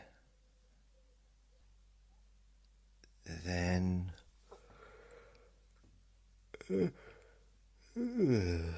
well...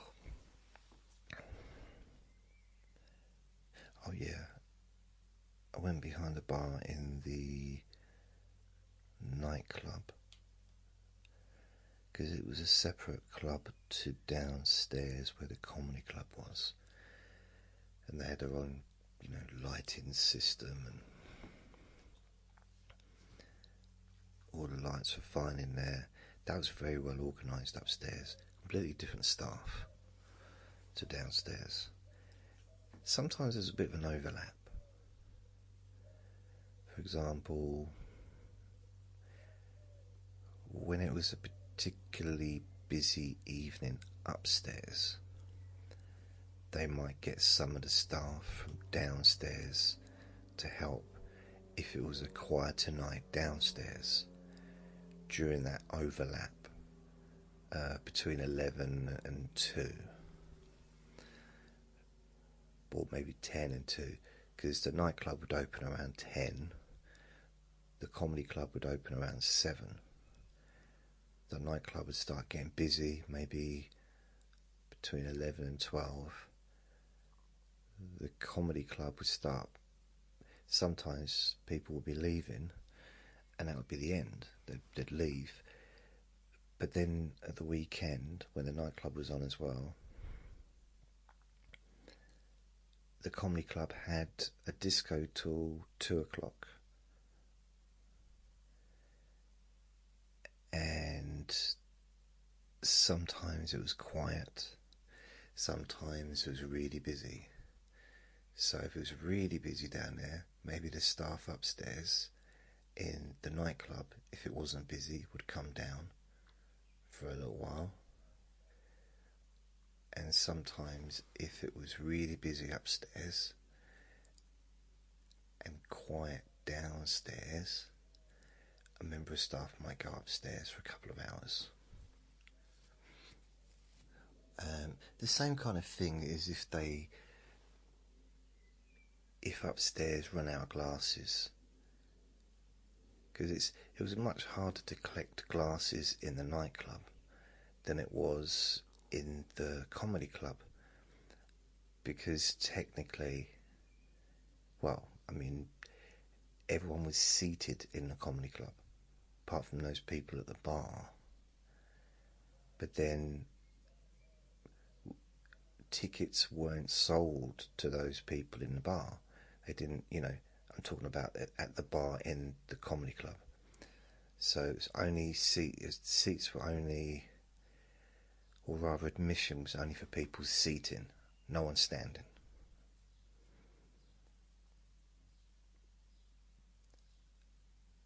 Although people seated could go and stand at the bar if they wanted, because there was doors in between, so they could still hear the show and see the show, but they might want to have a little chat, or maybe go wee-wees.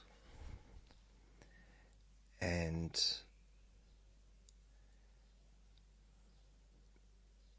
because it was easier to collect glasses down there,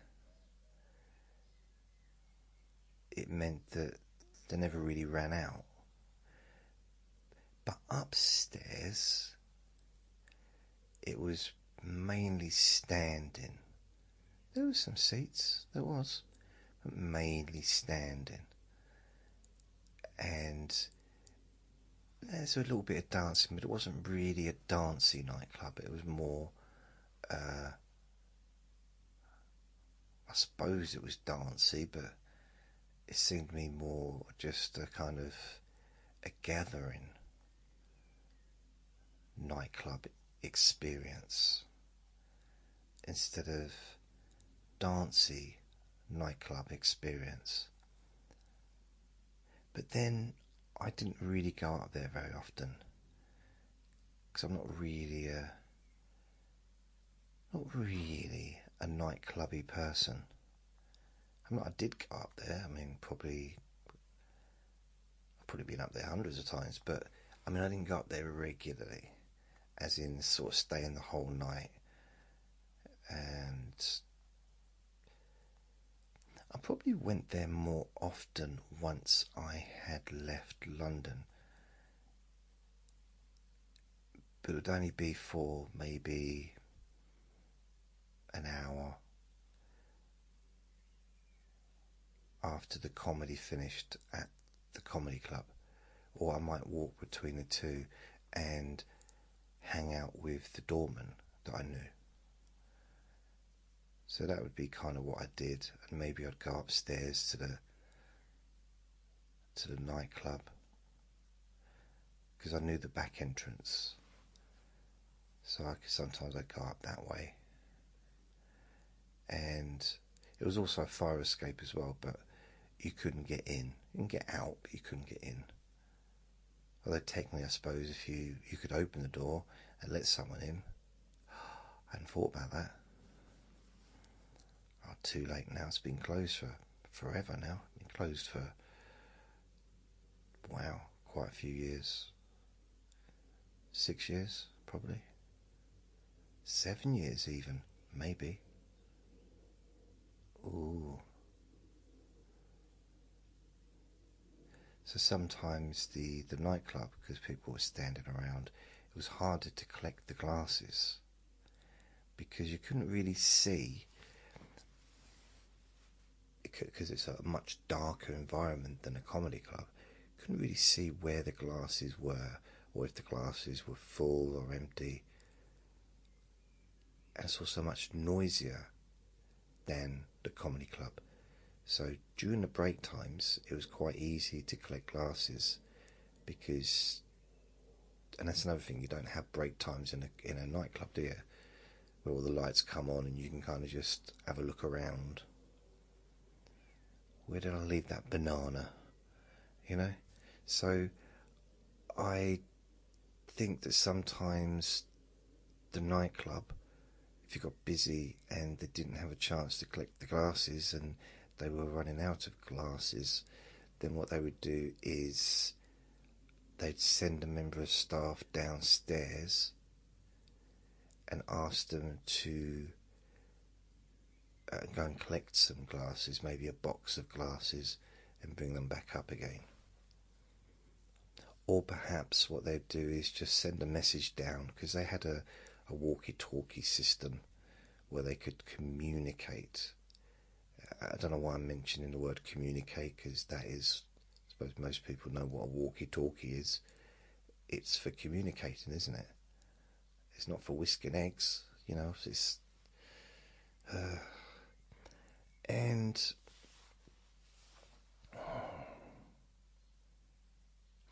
yeah, so sometimes they do that. That's what that bar is. The nightclub itself, all the lights seem to be working. The entrance to the bar were fine. Seemed to be fine, all the lights were on there. I went outside the club because it was all very bright, so I just checked the lights there. And it was very colourful. They did get quite a lot of walking by traffic, or foot traffic, I think they call it. Not in the early days. In the early days, it was just an alleyway, full of mills and full of, it was an industrial area in East London, in Shoreditch. It was not a nice place because it was all pretty much derelict when they first opened in 1990. I rocked up in 91, January, and they'd been there for, I don't know, less than a year, I think. And I remember walking home from there, and there was no one around. You'd walk there, and there'd be no one around. There was nothing, just nothing. There's not nothing. There's nothing around. Nothing there. And then as time went by, it just started to build up. A cafe opened opposite, a newsagent opened, because it was literally just up the road from the city centre. So it was round the corner from Old Street tube station, and if you turn right, so you come out of the club, you turn right, go to the end of the road, turn right again, and just keep walking. That'll lead you to Liverpool Street. But if you come out of the club, turn left, keep walking. It's quite a few. It's just one road, but it's broken up into, I think, 3 or 4 different bits, and that's Old Street. And in Liverpool Street Station, as you walk down there, especially the last section of road, so once you cross the road, the last section is all city. It's all big buildings, and it's like financial stuff, and I guess, I don't know, banks maybe, and the train station. And opposite Liverpool Street Station is a police station. I think there's a newsagent's there as well, and there's a restaurant, cafe thing. I'm not sure what to call it. It's been there forever, and they get a lot of traffic, a lot of people going in there. I mean, they're exactly opposite the entrance and the exit to Liverpool Street Station, one of the busiest train stations, I'd say possibly even in the world. It's like very busy, just due to the fact that where the station is stationed, they get a lot of people go through there every day. So to imagine having a place where you can buy sausage sandwiches and cups of coffee and stuff like that, it's a gold mine, isn't it? And probably a little bit less so now with the advent of Costa coffee and Nero and stuff like that in recent years. By recent years, I mean the last four decades probably. But there's quite a few of those dotted around, I think, inside and outside of Liverpool Street Station. Costa coffee.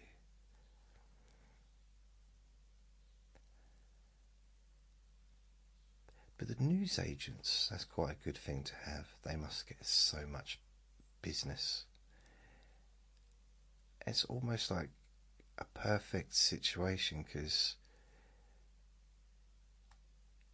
first of all, you've got traffic, technically, like let's say the cafe, from all over the world. You've got people from all over the world coming in to eat. It wasn't a big place either, but a lot of people would come and get takeaways. They come and get their sandwiches or whatever for their breakfast or whatever for going to work or on the way home. So not only is it's there, you've got people, you've got the regulars who work in the city coming in the morning, maybe buying coffee. I mean, they might not buy coffee anymore so much, but it's still going to be cheaper than Costa's, because Costa coffee, though I don't think it's like hugely expensive, it's about time, isn't it? Because if you're going to go and queue up to get your Costa coffee, well, this is not an advert for Costa, by the way. It's just I've been in and out of Costa coffee for 2 weeks. I actually had a coffee the other day. You might be thinking, why do you keep going in there then if you're not buying coffee? I like the decor. No, I've been getting sandwiches, drinks. I've had like cold drinks. I didn't want a hot drink in this weather. Cold drinks and maybe a little packet of biscuits and these little cheese toasties I've been having over the last couple of weeks. And the other day, I don't know which day, it might have been Friday. I think it was, or it might have been Saturday, but I think it was Friday. But then again, it might have been Thursday because I'm losing track of the days. I got a coffee for him, for Uncle Sausages, and I got a sausage. I didn't get a sausage. I got a coffee for me. Got sausages for me. I did get a sausage roll the other day, but it was a sausage in a roll as opposed to a sausage roll. And I didn't end up eating it because I brought it home. I was hungry, but at the same time, I just wanted to get back. So I bought that. But I didn't end up eating it, so I gave it to Vinny. And he ate the sausages. What we did on Saturday,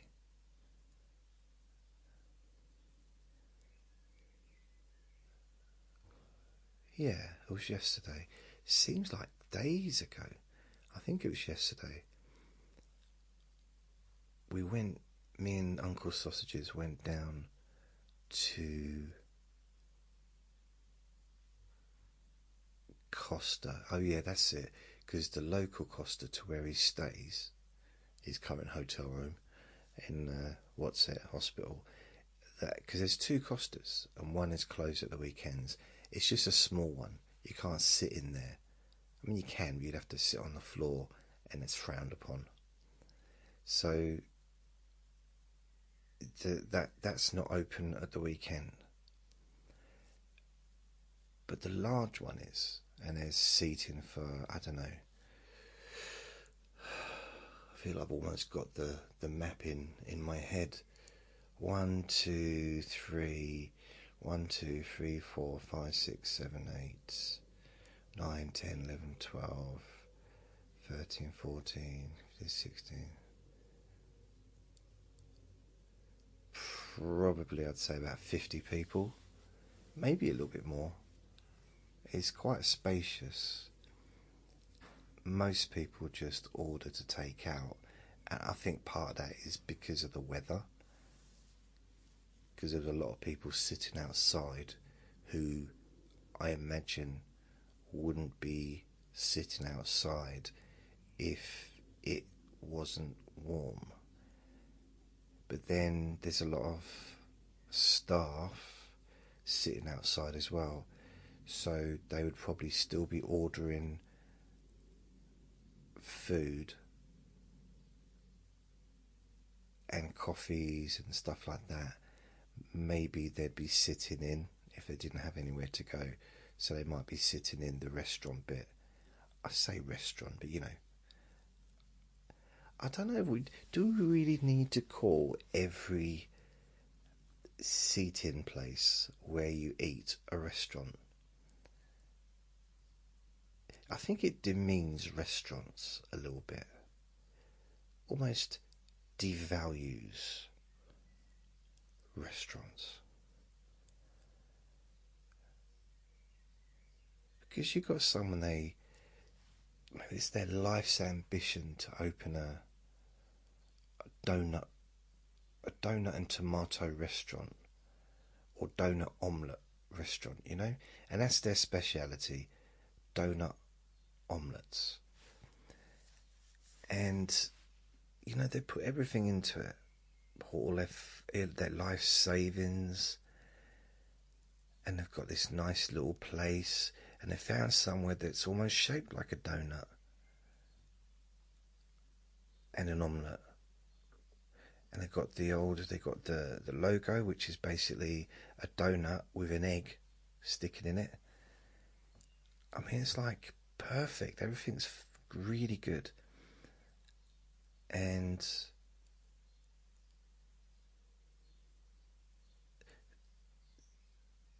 they go to work with pride. They built up this business, and maybe it was a new thing at the time, and some people thought, omelettes with donuts on?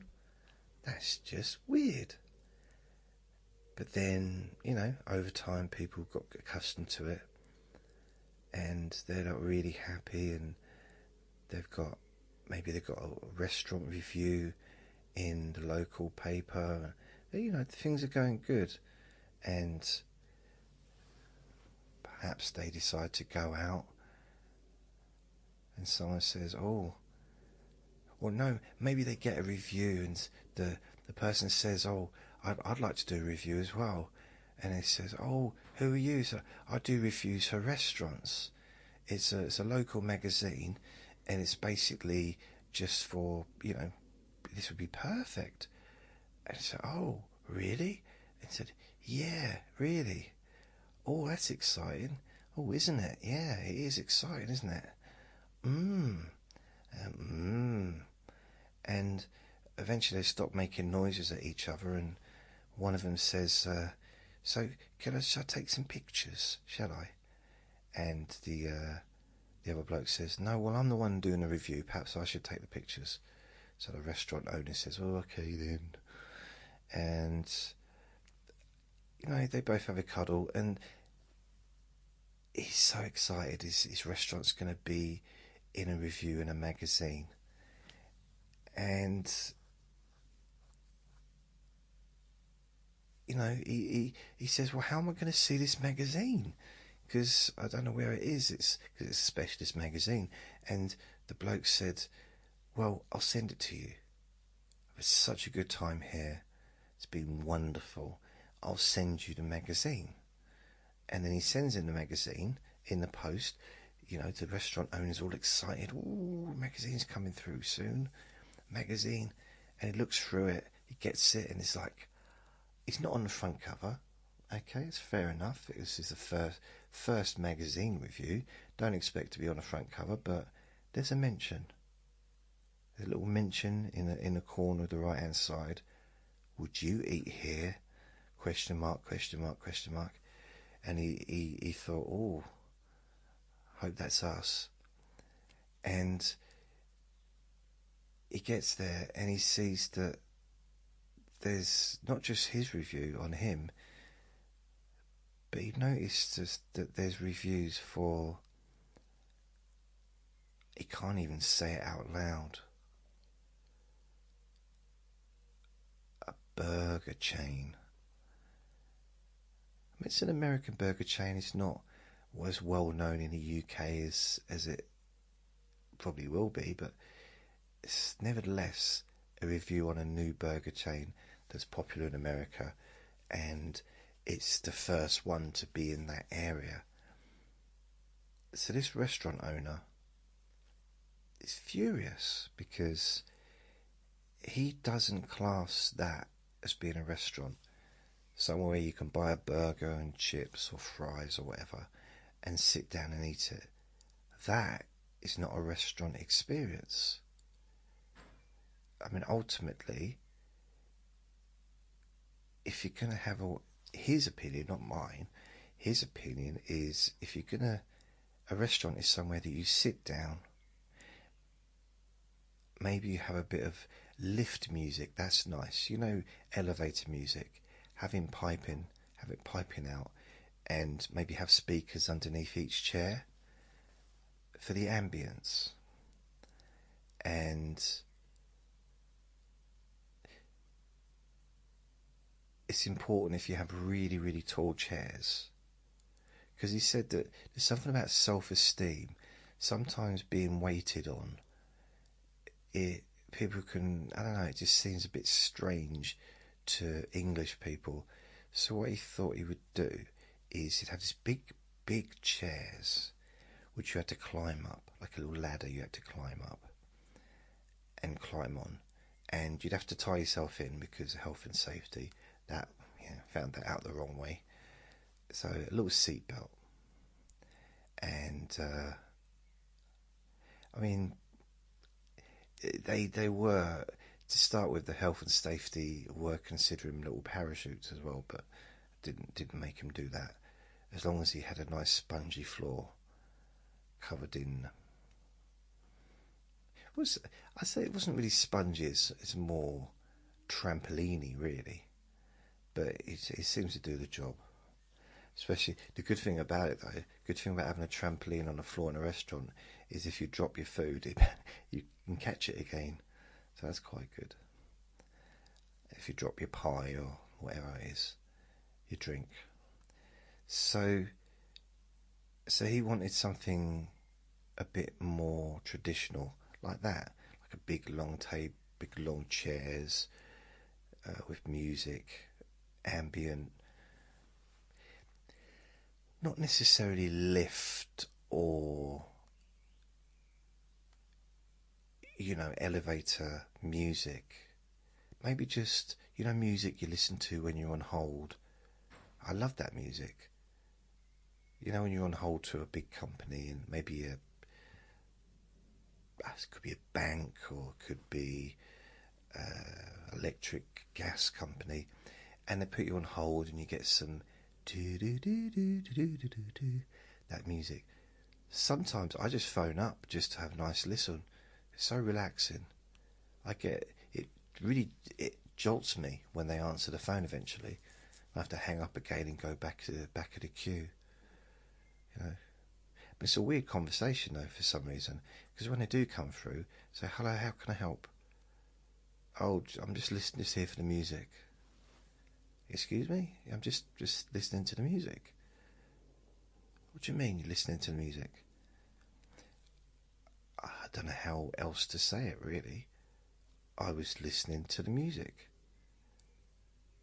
There's no other way to say it. I can't dress it up in a different way. That's what I was doing. I was listening to the music. Your music. Our music. Well, I don't imagine you actually wrote the music. I mean, I'm sure you're not just standing there playing a piano and someone's with you with a violin all day. And the lady said, that's true. They only come in for about two hours a day. The rest of the time they just have it on the loop. So they have it live for 2 hours a day. I said, really? She said, no. So, oh, was it a joke? She said, yeah. He said, the problem with jokes is if you have to tell the person it's a joke, that gate's really, really banging, isn't it? I've got a little solution for that. And the lady on the phone said, "What are you talking about, a gate?" And he said to her, "No, that was Jason talking." It gets confusing, isn't it? Just one voice. Who's talking? I don't know. I'm not sure. I'm not sure. So that was his idea. He was just like, a proper restaurant is that just going and buying some fish and chips or a kebab and sit down on a chair does not make something a restaurant. He had a bit of a bad attitude really sometimes. So I went upstairs to the office. All the rooms, because there was a little kitchenette area. There was a ladder to the roof, and then there was the actual office, and there was a toilet as well, and all the lights were everywhere, all working. And that was the last place I kind of looked. I looked everywhere else in the club. So my boss was sitting at his desk. He said, "You all right?" I said, "Yeah." He said, "You look confused. You look worried." I said, "Oh no, it's just you asked me to do something earlier, and I'm just struggling." He said,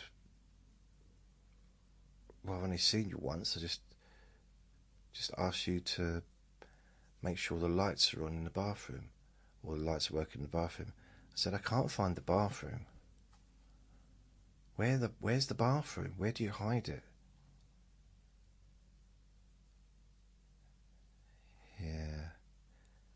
Didn't last much longer in that job for some reason. So I still don't know. It's like this kind of, it's like Narnia. The Americans have got this place called the bathroom, but I can never find it. Whether it's in a restaurant, whether it's a shopping centre, whether it's an airport. Whenever I hear someone saying, "Have you got a bathroom? Can you tell me what a bathroom is?" That's not a very good accent, but can you tell me where the bathroom is? And that wasn't a very good accent either, was it, really? Not really. I say, "Oh." Because they'd ask me, "Can you tell me where the bathroom is?" I said, "Yeah, it's at the top of my stairs.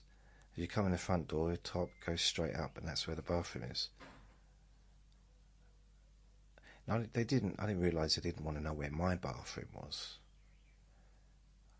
And then I said, "So where's your bathroom?" Because I thought that's what the conversation was about, bathrooms. Because I read somewhere that if you show an interest in another person, it's good for report. And if they ask you a question, then fake being interested in them. That's what it is. Pretend to be interested in them by asking them questions which show to them that you really, really mean and genuinely are interested, even though you're not. So that's what I did. I just used to kind of copy the question and boomerang it back. Technically boomerang, you can't boomerang something back, can you? Because it'd come back to me, wouldn't it? Do boomerangs actually work? I've never seen a boomerang work in action. Anyone? So, yeah, we don't really have air conditioning here in homes. You can get air conditioning units that you can buy. I don't have one myself. And you can buy things like fans. People have fans. Fans that's generally the solution in this country. Just a general fan that maybe moves around a bit, goes from side to side, and can blow some cool air. That's really it. Air conditioning, not so much. You can get air conditioning units that you can stick like the tube outside of the window and have the fan on, and it kind of helps the air. But generally, I've only seen those in action probably 3 times. Twice in 2 offices I worked in, and once in hospital. Outside of that, I haven't really seen that very often. I mean, in Thailand, all the hotels have got air conditioning as standard because of the natural weather. But here, our natural weather is, in the summer, I can't imagine it's much more than 20 degrees in the summer, averaged out. We get some like 26 days. Sometimes it's over 30, but it's rare. It's rare to be over 30. But at the same time, we don't get particularly cold weathers in England anyway. we get cold days, but they're not like a cold day here is maybe -5. That's like probably as cold as it's going to get. I mean, that is cold, obviously,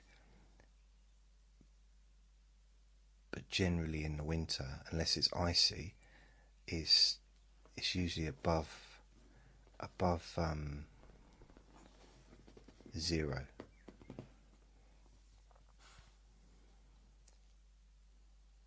But we don't end up with like -40 like in Russia or New York. They're the only two places I know that go really, really, or Canada as well. Lots of countries get really cold, don't they, in the winter? We don't really get that. But it doesn't stop us moaning about the weather, because that is our given right. It's our hereditary. Hereditary? Heredity? Ancestry? It's just what we do. That's what I mean. Tammy asks, do I have any tattoos? I do. On my right arm, I've got a tattoo of I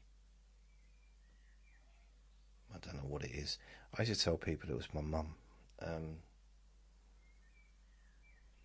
or my girlfriend sometimes.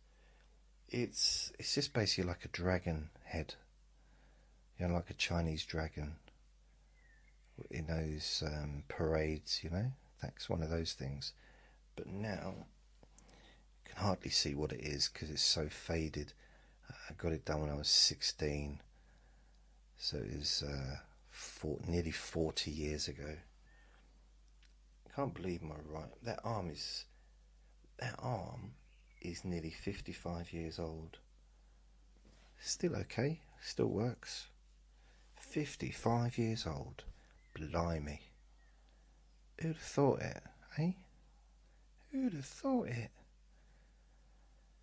Can I please go back to 1992 and be young and fruity again? Ooh. I got no other tattoos though. I did think about, I thought about getting some, but every time I thought about getting one, it was rude, and I ended up not. Like a tattoo on your back with a little arrow going down, or things like that. It's just.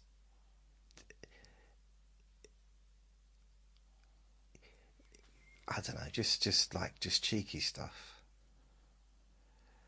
I thought about getting something on me, what's it? Getting something written on me, what's it? A tattoo there on my old willy, but I went to a few different tattoo places, but they tried and tried, but they couldn't find any tattoos small enough, so I didn't bother. Brilliant, a willy joke. At my expense, great, brilliant. I thought about just having the word sorry on it. Sorry to disappoint you. But to be fair, if I could fit the word, the sentence "sorry to disappoint you," they wouldn't be disappointed, would they?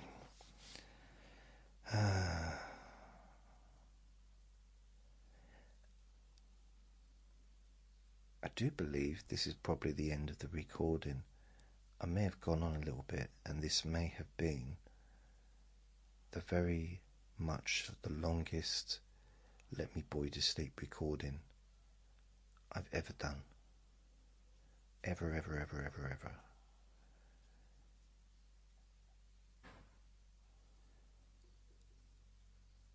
So I'm going to go. Thank you for listening. Remember to be kind to yourself, because you do deserve to be happy, and be gentle with yourself. You deserve to feel safe. Lots of love. Bye.